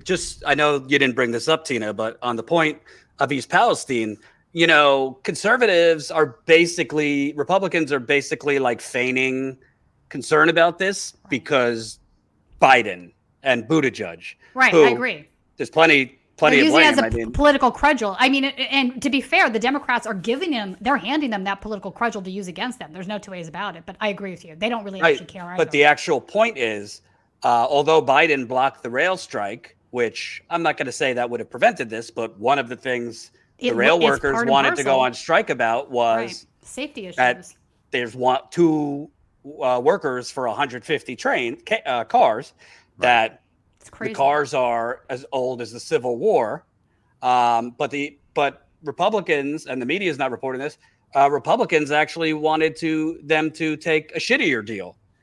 Lindsey Graham and the Republican Senate, they were pushing to basically force the railroad workers to take a deal with no sick leave. That was actually worse than the one. Yeah. So it's kind of interesting that Republicans now, as a political weapon, I mean, J.D. Vance doesn't really care. None of these people actually care. And there's a bipartisan deal right now. I haven't looked into it too much, but I guarantee you whatever the Sherrod Brown, J.D. Vance bipartisan deal that Biden quickly signed on to is not going to make Norfolk Southern pay for all of this. I'm talking to residents that are up to thousands of dollars in hotel bills because their home is not safe, and they're only getting $1,000 from Norfolk. Their kids' toys and mementos, everything in the house is unmovable because it's all tainted. Yeah. So the truth is, we don't have either party that genuinely cares. And I wasn't on the first hour, but I got to say, it's very eerily similar to Flint. Yeah, I said that actually. When I hear Erin Brockovich say this is a classic cover-up, when you hear her partner Bob, who's a water expert of 30 years, saying they don't know what the fuck they're doing, they're blowing it out of the creek into the air. Why don't we hear any of this in the mainstream media? They know Erin Brockovich's number. They could have her partner on. They could have residents on like Stella. I think the media is in on the cover-up because places like Flint and East Palestine are sacrifice zones. They're sacrifice zones. I agree. Yeah. Well, not just but it will be used. It will be used by DeSantis or Trump as a campaign weapon. Trump showed 100%. Up and handed out, Happy Meals or something, and then got the hell out of there. Yeah, I agree. That's what happens every time, right? All right, so I want to play. Let me do two more super chats, and I'll turn the show over to you guys. No, wait. I got one clip I got to play that you need to comment on, which is the next one. But go ahead and do the super chats. No. We'll do that, then the super chats, and then I'll let you guys Senator finish. John Kennedy at his finest on this one. This is I'm just not going to say anything further. Let's just play it. Americans do not deserve to be governed by deeply weird, narcissistically woke people who hate George Washington, Thomas Jefferson, Abraham Lincoln, Dr. Zeus, and Mr. Potato Head, who hyperventilate on their yoga mats if you use the wrong pronoun, who think kids should be able to change their gender at recess, who carry around Ziploc bags of kale to give them energy, and who think they are better than us. By the way, to me, kale tastes like I'd rather be fat. Ron, can I ask you a question, Ron? Because you're a comic. Sure. There's zero chance he actually wrote that himself, is there? No, someone wrote that for him. Yeah. That's Someone wrote those gems for him.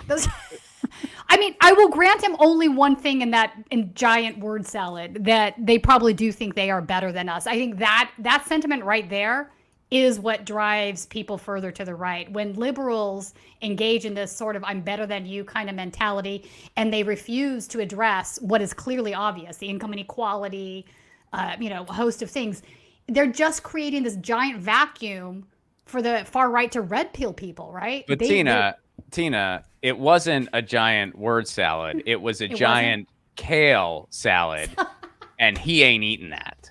He does not like kale.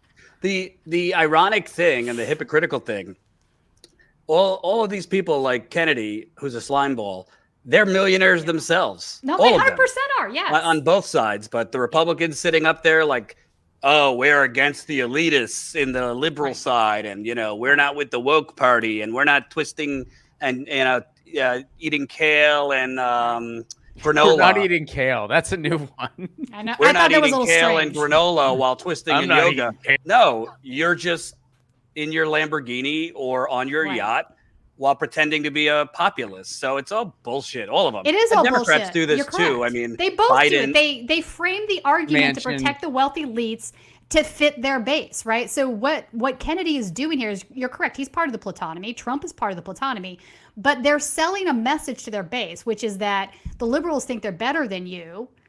We got your back. We're going to offer you something different from the banksters, right? All of that sounds very appealing. And there is a real problem here, right? There is fundamentally a really big problem with our government right now.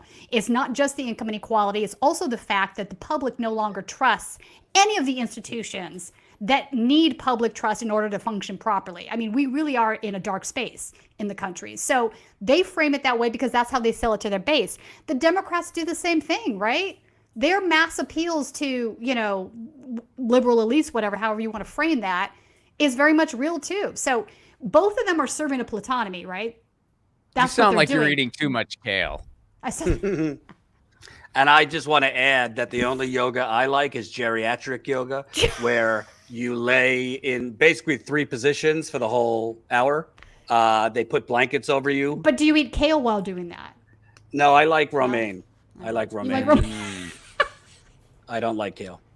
But yeah, I mean, it's all nonsense. And I got to tell you, I mean, on one end, I've seen it on the road covering presidential campaigns. I get why a lot of the conservative folks are kind of hoodwinked by this talk because the opposite side, the Democratic Party, is not providing them any economic relief. And it's why why some of these folks like Bernie Sanders and all the elites in both parties hate him, right? Right. I mean, look There's at West a very Virginia, real reason for example. that that's true. Yeah. Look at West Virginia. If you're watching from West Virginia, let us know. West Virginia was a Democrat stronghold for the entire 20th century, some of the 21st century, big union area with the coal miners. And then as the Democratic Party moved further to the right, they decided we'll just take the real thing, Republicans. And a lot of those folks down in West Virginia and other places were economically populist and culturally conservative. Yes, right. And even though they were culturally conservative, the economics outweighed everything. So they would vote 100%. For Democrats, even if they didn't agree on all the cultural issues. But now, since we live in this economic Hunger Games where no one's really giving the proper economic stimulus, the culture war supersedes. That's why DeSantis, who I know you talk about on this show, I don't think it's going to work, but that's why he's trying to move further and further like Trump on steroids. Yeah. Banning books, and I'm sure he would. I think we're headed to him calling to just outlaw gender affirming care. Period. I think. Yeah. I think he wants to go further than that. I think he wants to. No, this. I hope you're right that it's not going to work. I mean, I think DeSantis is. Yeah. I think he's scary. He scares me. Well, it might work. I'll be honest with that. It might work if it's DeSantis versus Biden.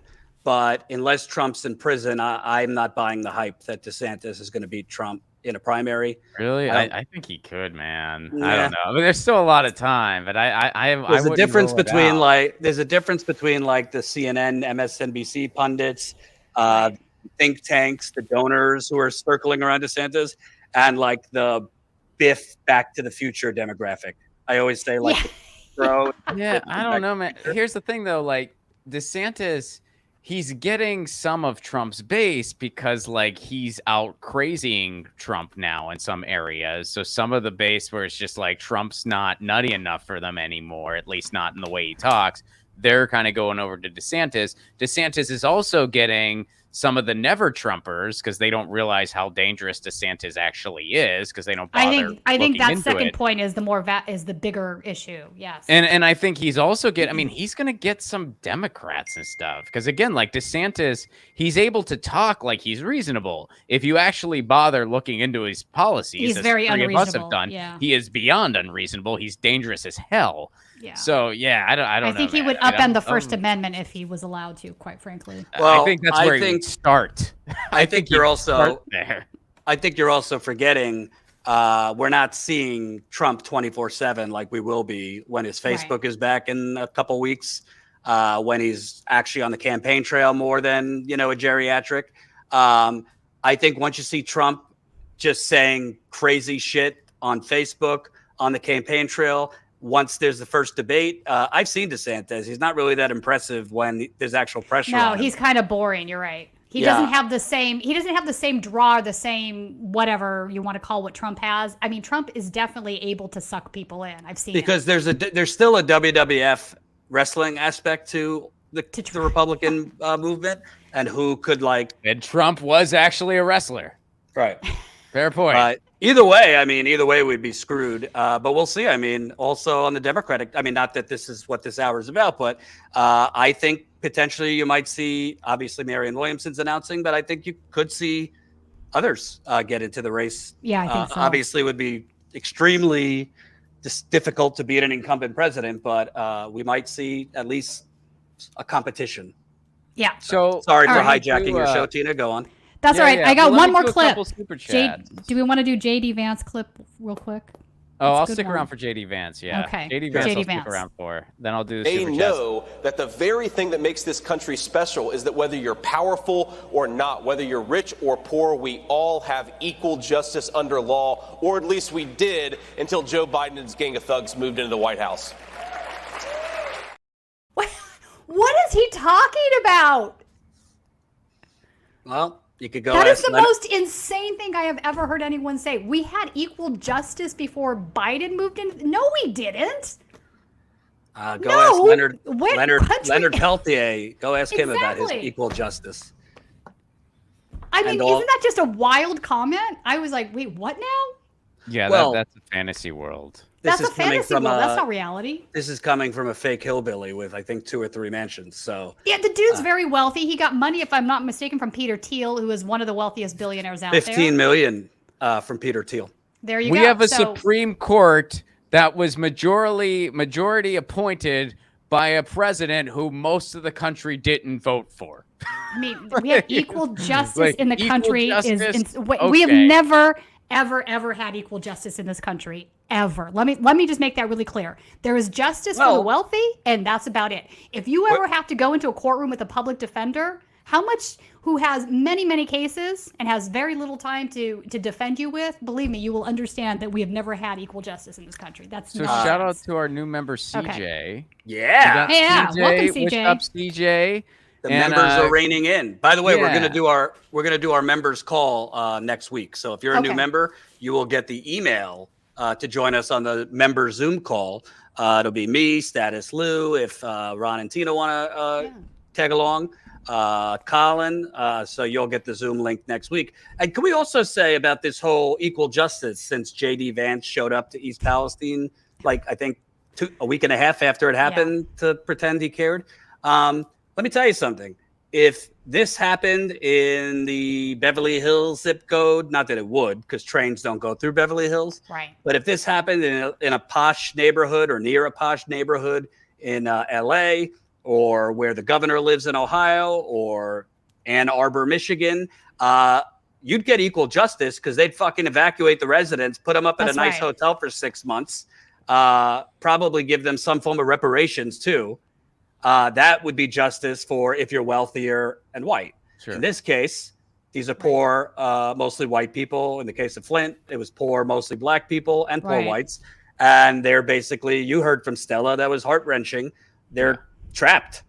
So JD Vance should be screaming, if he's such a populist, why isn't he screaming at the top of his lungs? He's a billionaire. He's a get billionaire. These people out of there. They need to get expanded Medicare. If he doesn't want to call it Medicare for all, so be it.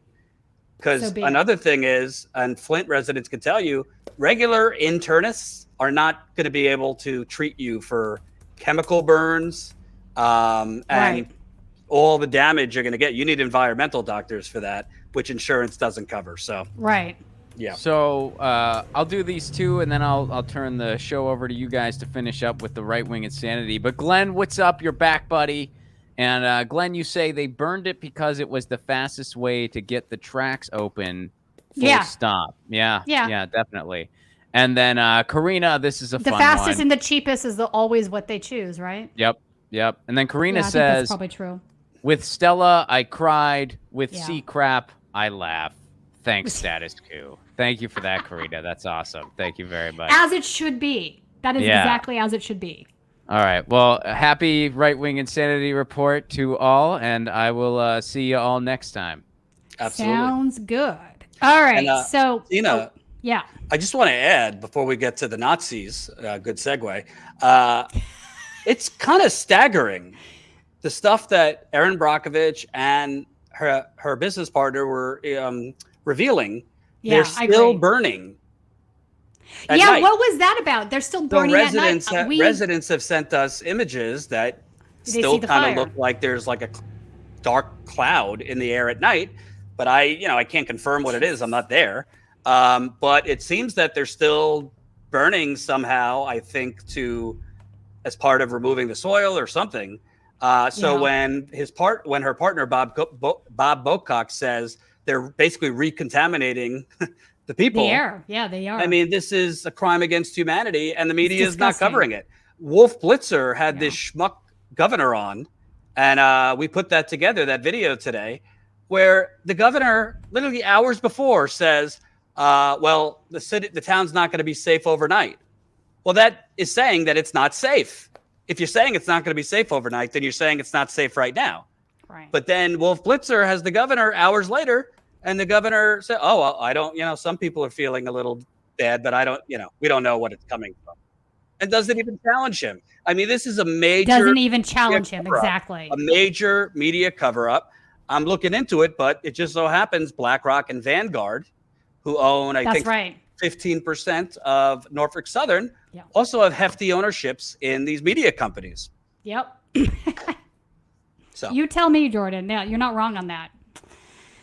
Not wrong on that. All right. I wanted to bring everybody's attention to something that happened the first, which was yesterday. So pull up this Fresno, California. The Fresno Police Department announced on Wednesday the arrest of a man allegedly connected to several bombings in the Fresno area that first began in December. So there's been 1, 2, 3, 4, 5, 6, 7 bombings total, right? So December 13th, there was a bombing. January 6th, there was a bombing. Another vehicle bombing on January 8th. Another one at a mailbox on January 27th. And then also a vehicle, same day on the 27th. And then a probation department vehicle bombing. So this was some sort of police law enforcement vehicle. So the article is in the your Central Valley. Colin, do you have that one handy? Yeah. All right, so they have they arrested 5 folks. The guy at the top, I'm going to show you some stuff about these individuals that is not in this article. His name is Scott Anderson. He's 44. hold on, Colin went to let the dogs out, so you might. Okay. All right. Okay, so I can't. I want to show you. Well, the article does. What the article isn't telling you is that all of these folks are neo-Nazis. I'm going to. I don't know why they're not telling you this. Maybe they didn't know. But. When is he getting back? I can pull it up. Hold on. Keep talking. I'll get All it. right. I want to play. So there's the Nazi stuff is in a folder, but I also want to play the video from the press conference. Okay. Fresno serial bombing suspect. Wasn't there also a attempted bombing in Pennsylvania? Wouldn't shock me if there is. I mean, these things. The reason I'm bringing this up is also because these things are increasing in severity. They had a plot that was just stopped on the East Coast a week and a half ago. Similar circumstances where ex-Atomwaffen Division guy was planning a bombing. And these are all pipe bombs, so they're made with things that you can buy at the hardware store. They put them together. And a lot of these guys are accelerationists, right? Oh, there we go. There's the article. Yeah. So that's Scott. There's Scott there at the top. Scroll down, you'll see. We can just play it without Colin here, I guess, from the online thing, the press conferences. It's embedded in the. Okay. Boom. There it is. Okay. So that one. Yeah. Play that one. There we go. Oh, no, there's an ad. Is there? Oh, there we go. Okay, good. So this is surveillance video from one of the bombings.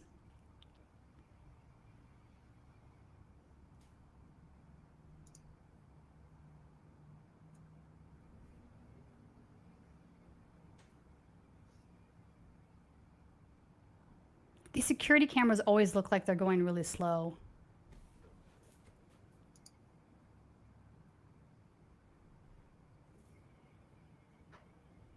There it is.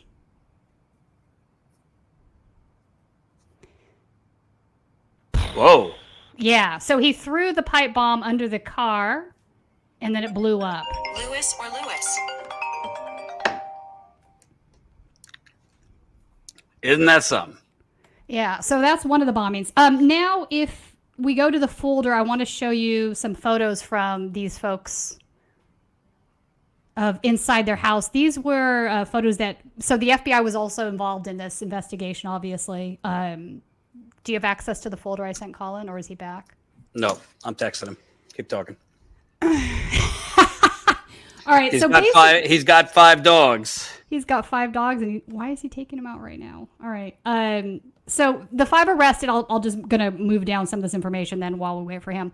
So Steve Anderson is the main guy that was arrested. He's going to be facing federal and state charges, including 2 federal charges of malicious destruction of means by explosive devices and being a felon in possession of a firearm. So he has already spent time in jail.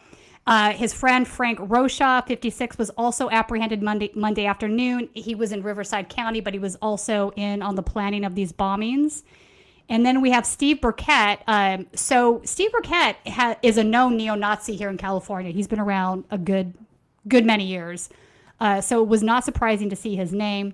A guy named Paul New, and then a gal named Amanda Summers. So they're all Nazis, and until Colin gets back, I can't show you their stuff. What was their, other than being Nazis, what was their motivation for this bombing? We don't know yet. So right now, this is an ongoing breaking thing. I actually am trying to find out information. I'm guessing that there might have been some hate crime stuff attached to why they picked these locations, but as of now, that's unknown.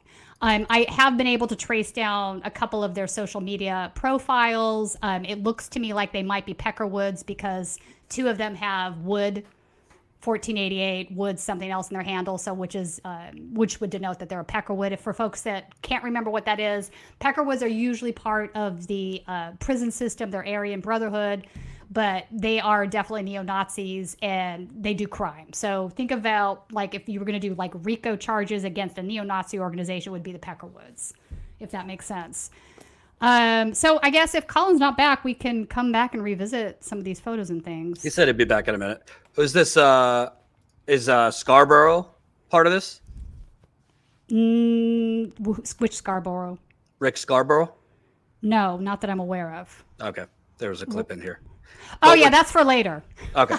What's interesting about this also is I saw this morning, not a fan of her at all, Michigan attorney Dana Nessel, but she was, according to the FBI, a victim of or an intended target of anti-Semitic violence, which continues a trend because. No, it's definitely increasing. There's a couple of things that are happening here, and we can talk about this while we wait for Colin. The reason, he's back. All right, so Colin, can you pull up the neo-Nazi stuff from the 5 that were arrested, the Fresno 5? I'm calling them. I just want to show folks some of the photos of the things so they can get an idea. So we have swastika flags, we have white power books. All right, so this is Steve Burkett, Brazil. He's one of the individuals that was arrested. He has been a Nazi that's known Nazi for quite some time. That first photo is him with his girlfriend. Her name is Shelley. The middle photo, you can see some of the paraphernalia that was at his house. We have a lot of guns there. We have SS bolts. We have swastikas. We have a book in the front center that's about white power. So definitely, I'm not exaggerating here when I'm saying they're neo-Nazis. So that's actually for the next segment, the rest of those. All right, so I wanted to bring this up because, as you're talking about, you're bringing up these other situations. This stuff is increasing. People are getting sucked in further and further down the red pill rabbit hole is what I'm calling it, right? So a lot of this is stemming from, you've seen Goyam TV that's been doing a lot of banner drops, leafleting. You've seen White Lives Matter, Patriot Front out there doing the same sort of leafleting, activism as they call it. And we're going to talk about this in a minute. They were even in East Palestine doing leafleting while handing out mutual aid, right? So here's some water, but also check out my white supremacy folder. See what you think of those. See if you.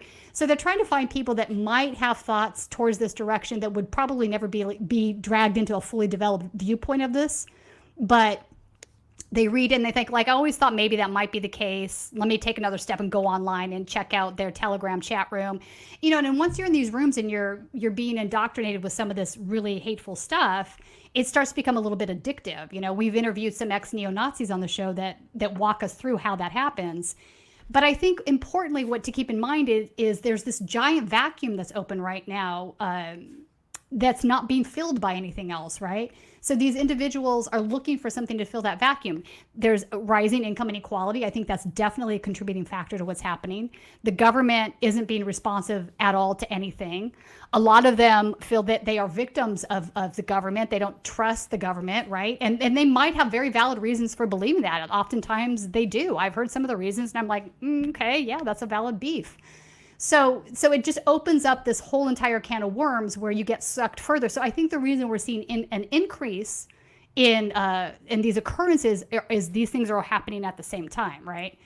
So there's a reason they're targeting, like, the cops, for example. I mean, people think, like, okay, only, you know, anarchists on the left want to attack the police. That's absolutely fundamentally false, right? ACAB, right? All cops are bastards. That originally started with Peckerwoods, right? That is an old school Nazi statement, right? They don't like cops either.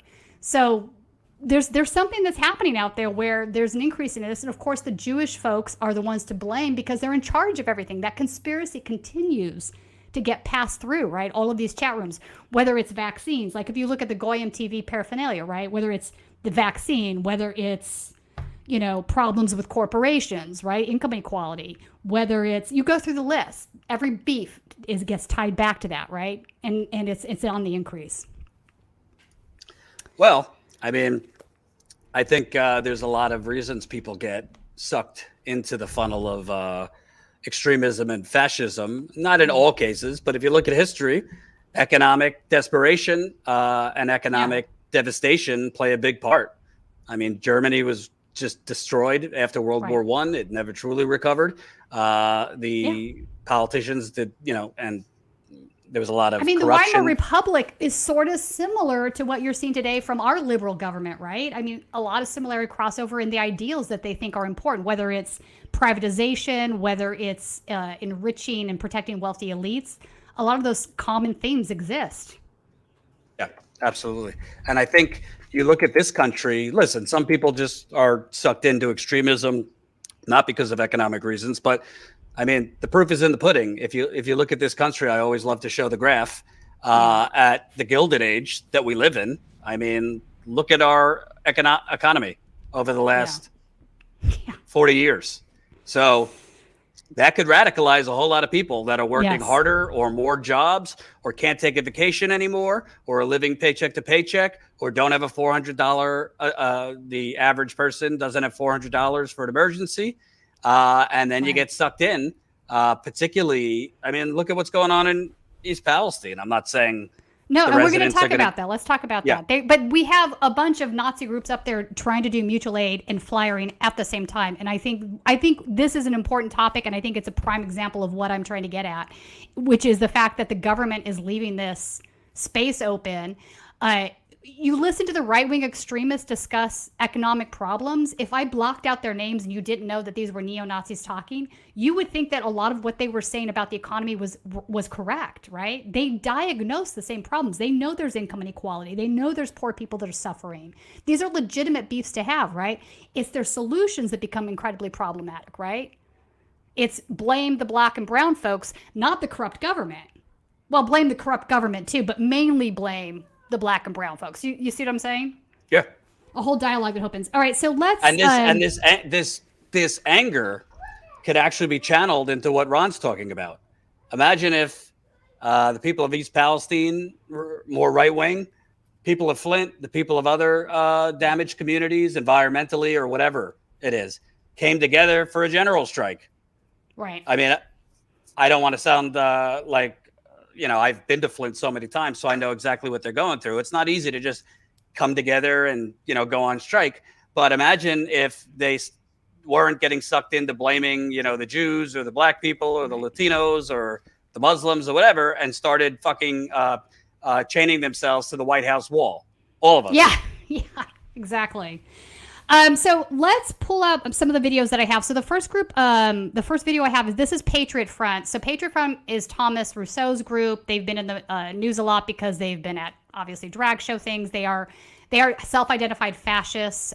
They were at Charlottesville under a different name. Tommy Rousseau was there with his first group, and he came out of that and rebranded as Patriot Front. But they were up in East Palestine. Let's go ahead and play their video from that. Palestine.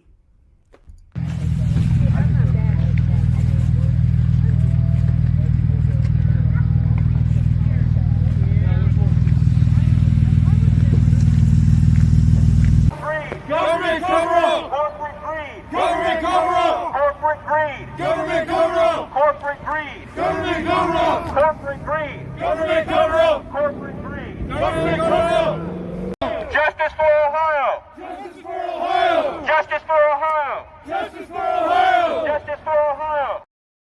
Hang on, that wasn't Patriot Front. That was Proud Boys and then National Justice Party. The Patriot Front is a different video. Did you label those?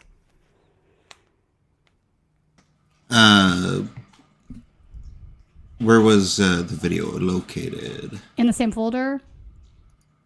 Oh, that was the only videos in that folder for me. Okay, I guess we won't be playing that. Well, we played it last week, the last show we had. So Patriot Front was up there handing out water. The last two videos you saw, the first one was Proud Boys. They were also up there handing out water. They posted that on their Telegram. And then the second one was a group called the National Justice Party. So let's talk about these groups for a minute so people can understand who they are. So you see these guys come up, they're handing out water, they're doing good charity. It sounds like a good thing. These people are in need, right? I don't have a problem with that. But then when they turn around and start telling you to blame Jews for the train derailment or to, come see their white supremacy stuff, that's where it becomes problematic, which is what they're doing. So let's pull up, Colin, the article on Michael Enoch Pinovich, who is the guy that runs the National Justice Party. So that was the second video where they were protesting outside of the governor's mansion.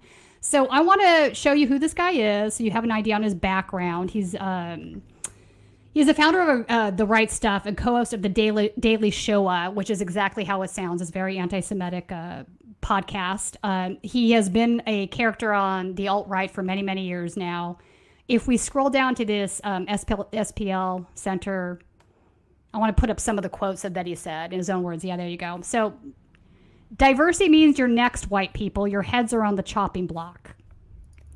White privilege is an anti-white conspiracy theory that is meant to facilitate white genocide.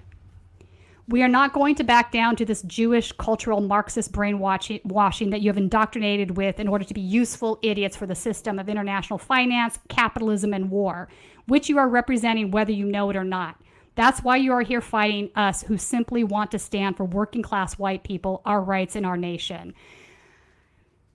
So that gives you an idea who this guy is. He's clearly a Nazi, right? So I want to also bring up another one. So this guy, Matthew Heimbach, has been also in the news this past week because he was also at the Rage Against the War thing that happened in Washington, D.C. I want to talk about this guy for a second because he's now he used to run the Traditionalist Worker Party, which is the neo-Nazi party here in the United States. He's now sort of rebranding himself as a patriotic socialist.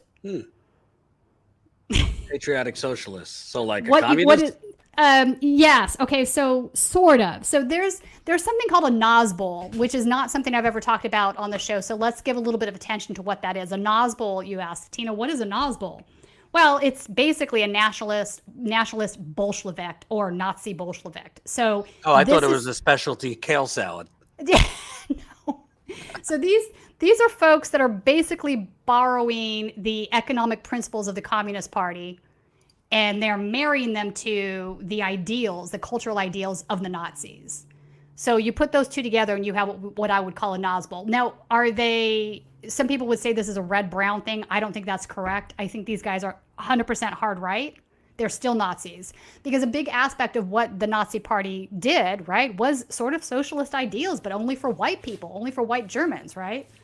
If you were a white German, you had lots of social programs that were opened up to you when Hitler was, in charge. So not something crazy. I want to bring up this article called Patriot Socialist Front Rages Against the War Machine to kind of sort of highlight where this guy's coming from right now. So this is him writing for this patriotic socialist blog. So the Rage Against the War Machine, pardon me. Hang on. The Rage Against the War Machine rally in Washington, D.C. was a fantastic success, not only for the anti-war movement, but also as the first public demonstration of the Patriotic Socialist Front.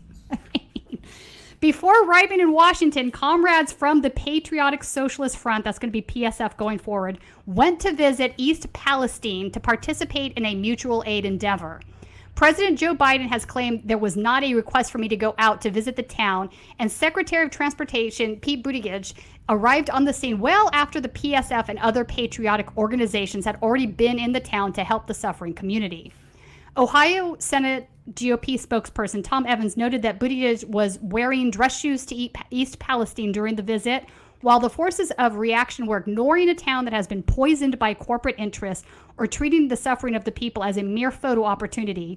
Patriotic Socialist Front comrades were meeting with locals, distributing clean water to needy families, and spreading the message of political solutions to the masses. While the political class was visiting Kiev to send billions more in taxpayer dollars to the illegitimate Kiev junta. So you see where this is going, right? He is definitely filling a gap. Like, if you just hear what he has to say about what's happening in East Palestine and whether or not all of our federal aid money should be going to Ukraine instead of helping these individuals out, that is a legitimate beef, right? It's sort of the same argument that we made here today about what's wrong with our government. Now, the problem is he's taking it to the next step and saying this is the fault of the Jews, it's the fault of brown and black folks, and we need to end white genocide. But you can see how people are getting red-pilled, right? Well, I think what he said is the answer. Not that they wouldn't be trying to exploit the situation, but the fact that the president isn't there, hasn't gone. The fact that Buttigieg came for like a photo op wearing a hard hat and then left. Right. I don't believe he talked to residents. I think he just was like at the scene of the accident and then boogied out of there. Yeah. If you don't have, I mean, the president shows up when there's a hurricane or after, tornadoes, that kind of stuff. So I think if you're not going to have top government officials, even if it was on the Republican side, if it was a Republican president, but in this case, Biden's people probably told him not to go because it's Trump country and they didn't like the optics, but it is creating the vacuum where they could market it that way, that, the president didn't come, Buttigieg was wearing his, Ferragamo loafers or whatever. It's crazy. And you want to know something? Not that desperate, angry, frustrated people in East Palestine right now are, focused on joining a new social club or looking into what Patriot Front is, but they're going to remember the people that were there handing out water, and, acting like they were concerned for them. Indeed. So then I want to turn our attention to the video. No. Let's do the Martinez perspective one next. So this is a blog that is basically a neo-Nazi blog. So this guy Martinez perspective, and yes, he is Hispanic, and yes, he's also a neo-Nazi. I'm going to table that for another day. It's not as rare as you think it is. So this is him talking about what's going on here with Matt Heimbach shows up at a pro-Russia event with a Soviet flag. So some of the fascists are not happy with the fact that he's holding a Russian flag at this event, right? So previously, Matt was a dyed-in-the-wool fascist, right? Now he's just a dyed-in-the-wool Nazbol. So he still has the same Nazi ideas. He's just changed his viewpoint of economics. And I think what's interesting about that and what's driving it is the fact he's finally realizing that fascist policies aren't going to correct the income inequality that the country is experiencing. A lot of these guys are waking up past the post-fake Trump populist era and realizing nothing has changed for them financially, and indeed in many ways has become worse.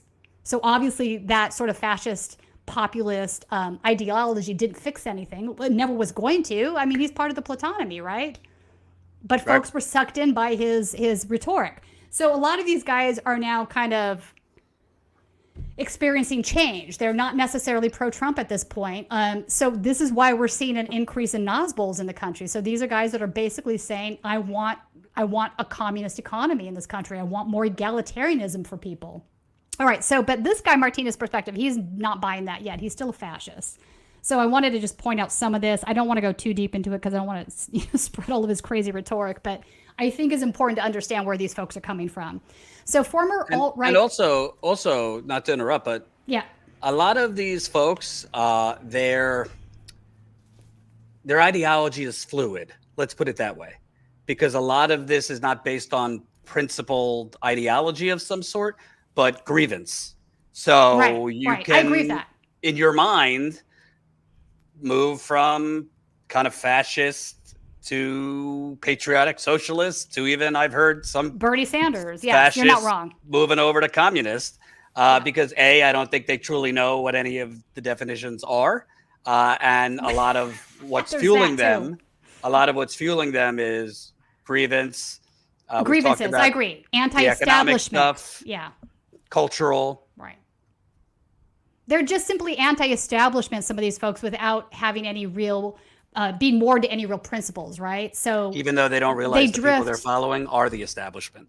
Well, of course, right? I think. Look at the Tea Party back in the day. Right. This was a Koch brothers, billionaire funded, anti-establishment thing, basically astroturfed by the Koch brothers, right. Billionaires. Yeah, 100%. Not up for debate. All right, so. Former alt-right figurehead Matt Hanbach is attempting to re-enter the American political scene as an overt pro-Soviet communist. He's not an overt pro-Soviet communist. He's a Nazbol, let's be clear. He showed up recently at a pro-Russia event in Washington, D.C. alongside a bunch of libertarians, progressive, and assorted screwballs who are demanding that Ukraine surrender its land to invading Russian Bolsheviks. Also, to be clear, the Nazbols did start in Russia around the World War II time. So this has been, it's a thought thing that's been around for a long time. Dugin would be one of the first early adapters of this belief system. It's just not something that's ever been, it never got any traction because it is full of contradictions, obviously. So the truth of the matter is that Heimbach's current views are barely different from his previous views. I agree with him there. When he was LARPing around as a neo-Nazi, he was preaching all of the same shit then as he is now with a few small tweaks of emphasis. That's it. He was always a radical socialist anti-capitalist, even during his neo-Nazi heyday.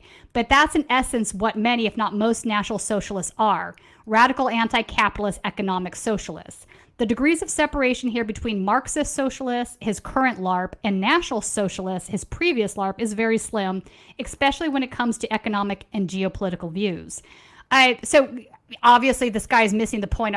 Marxists are never going to adapt any cultural Nazi beliefs at all because Marx doesn't think that his socialist principles should only be applied to white people. That's a huge, huge fucking difference. But okay, let's not get in the weeds here. Back then, he notably put more focus on race as an issue, as Natsoks tend to do, but he has now rhetorically toned down in favor of more class warfare rhetoric in line with Marxism. All right, enough of that. We've heard enough of this guy, but you get the picture. I just think it's important to look at some of these things to get a sort of an idea of where these folks are coming from. Absolutely. So that is it. That is what I have for you today, folks. And I guess on the East Palestine thing, if the Jews are behind it, I guess they're poisoning them. They're poisoning themselves because there are Jews that live in Ohio. I don't know if they realize that. Oh, 100% there. And in fact, let's put up, actually, I do have a couple more Telegram chat screenshots that you, Jordan, almost put up when Colin was away. Let's put those up first. Classic Tina Desiree Berg. Just when you think it's over. Oh, I have another hour. Wait, I know. I know. I can't help it. Oh, here they go. All right, so these, so Nathan D'Amigo, who is the guy on the far right here, he is sharing this Patriot Front video. That was the video that I thought was in the folder, but I guess it's not. That is them doing Ohio disaster relief. Nathan D'Amigo is, just so we know who this guy is, he is the founder of Identity Europa. Identity Europa is probably one of the biggest next to Richard Spencer and a few others, promoters of Charlottesville, where Heather Heyer was killed. He recently lost his lawsuit for that, so he owes a lot of money on that. He's sort of been kind of under hiding out somewhere or something, but he's been showing his face again. We talked about this when I came back from Cop City. He was present there at Cop City in Atlanta. He was doing a records request with his name and an address that is a property owned by Sam Dixon, who is a Klan's attorney. So that's another example of how these guys are all talking about this online.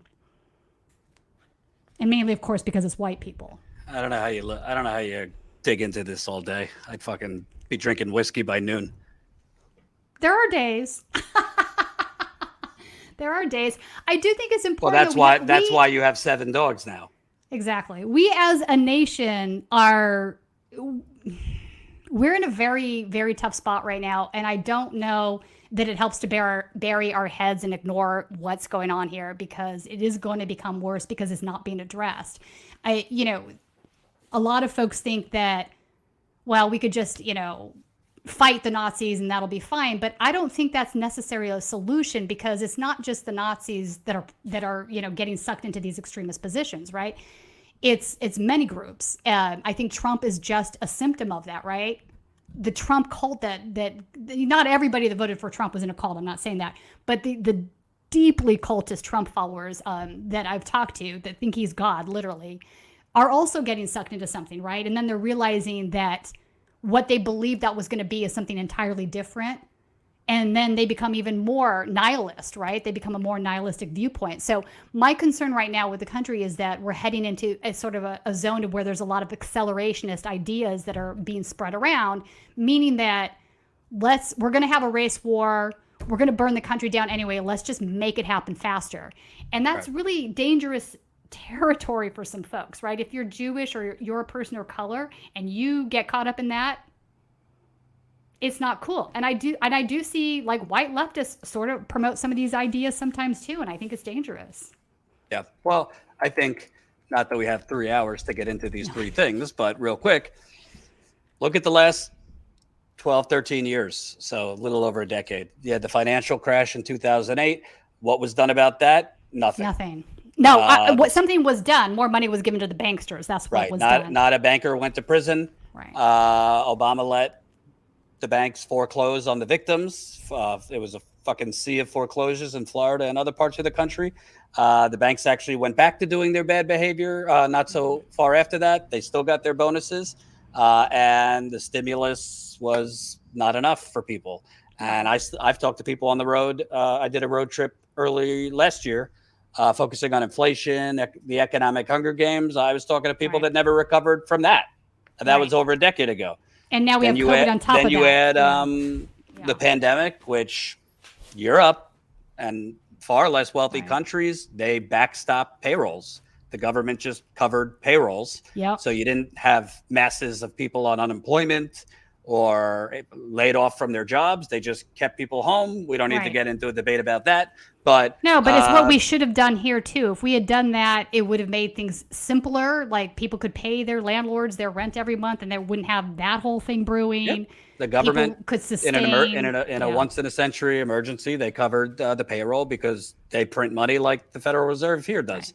And what did people get here? A check, if you're lucky, maybe like a check for total $2,000. Unemployment and a nice kick in the ass, and then getting forced back to work with absurd, like the CDC. No, you're fine after 5 days. Oh, you're still coughing? You're fine after 5 days. So the pandemic put people into worse economic straits, but I think also mental straits with a lot of depression, anxiety, isolation, etc. And then add on corporate greed-induced inflation of the last 2 years. So you have 3 things that they're not exactly the same, but underneath there's the economic aspect of it, and economic corruption, a rigged game, injustice can steer people. It's not going to steer everyone to fascism, but it will also deject the people who normally would be fighting fascists to just kind of be complacent. because I agree. And a lot of these guys that are getting hoodwinked into buying into fascism believe it's something to be other than what it is, right? Fascism is not conducive with American constitutional ideals. It's just not. It's authoritarian by nature, right? So if you're ready to upend the First and Fourth Amendments, then maybe fascism is for you. But a lot of the people that are falling into these traps, they believe that they're fighting for American freedom, and they're actually not, right? They're just, it's that thing you were talking about earlier. They're just anti-establishment. They're angry. They're not getting any meaningful help. And so it's a problem, and we're not addressing it. So I don't see it abating anytime soon. The government has zero interest in addressing it, either part. Absolutely. Zero interest. Absolutely. Tina, I have to go care for my newborn, so I don't. Well, then, no, I'm glad you were able to join me for this today. That was. So I don't get a divorce slip because. Yeah. Love to or not. But reminder, folks, we're not stopping on this East Palestine thing. No. Lewis is going back there in a week or so. We're going to keep going, not only because it's, fortunately bringing us a lot of new viewers. I don't know a bigger story right now. I mean, listen, I trust Erin Brockovich more than I do the EPA or the governor of Ohio or any of these people. Yeah. She's talking about a classic cover-up. She's talking about they are literally recontaminating the people daily. She's talking about the residents that she's meeting, dead animals, sick kids. The woman you and Ron interviewed, cross-generation. She could barely get up. She was sick during your interview. Her daughter's sick. Her grandkids are sick. And we're airing on CNN and MSNBC some murder trial of a guy nobody's ever heard of other than the privileged people, Alex Murdaugh. They did a special at 9:00 on CNN last night where they literally put legal analysts. They set up a mock jury box for the legal analysts. Meanwhile, there's a petrochemical mushroom cloud still over not just East Palestine. We don't know how far it went. The EPA with whatever the fuck testing they're doing, I don't trust it. And we're not hearing the message from Erin Brockovich, Bob Bocock, and the residents on any of these outlets. So we're going to continue covering it because make no mistake, same reason I've covered Flint for so long. It's not just about Flint. It's not just about East Palestine. It's about all of us. What kind of country do you want to live in? Do you want to live in a country or do you want to live in a multi-trillion-dollar corporate conglomerate masquerading as a country? You want to live in a country where through no fault of your own, the government or corporate America or both poison you. Then they cover it up. They tell you you're a little crazy. Everything's fine. Just breathe it in. You're imagining it. And then they leave you to slowly die because that's what happened in Flint. 9 years and counting in April. Water's still toxic. Flint, I don't know if you know this, Tina, is now one of the worst cancer clusters in America. Oh, I'm sure. And the media writes headlines. Flint, cancer cluster in America. Could it be linked to the water? No, it's the weather. It's the weather causing the cancer. Of course it's linked to the water, which was never fucking addressed, right? Never addressed. And in East Palestine, I mean, listen, when Erin Brockovich says in 30 years of doing this, I've never seen anything like it, I don't think she's being dramatic. I'm talking, residents are reaching out to us on Facebook and Twitter and calling because they don't like their local media is just doing stenography for the companies. Yeah. And why do you think groups like Patriot Front and Oath Keepers and Groypers and name them? Not all of the residents, but in a town of 4,500 people that are all being exploited, that are all being left to die.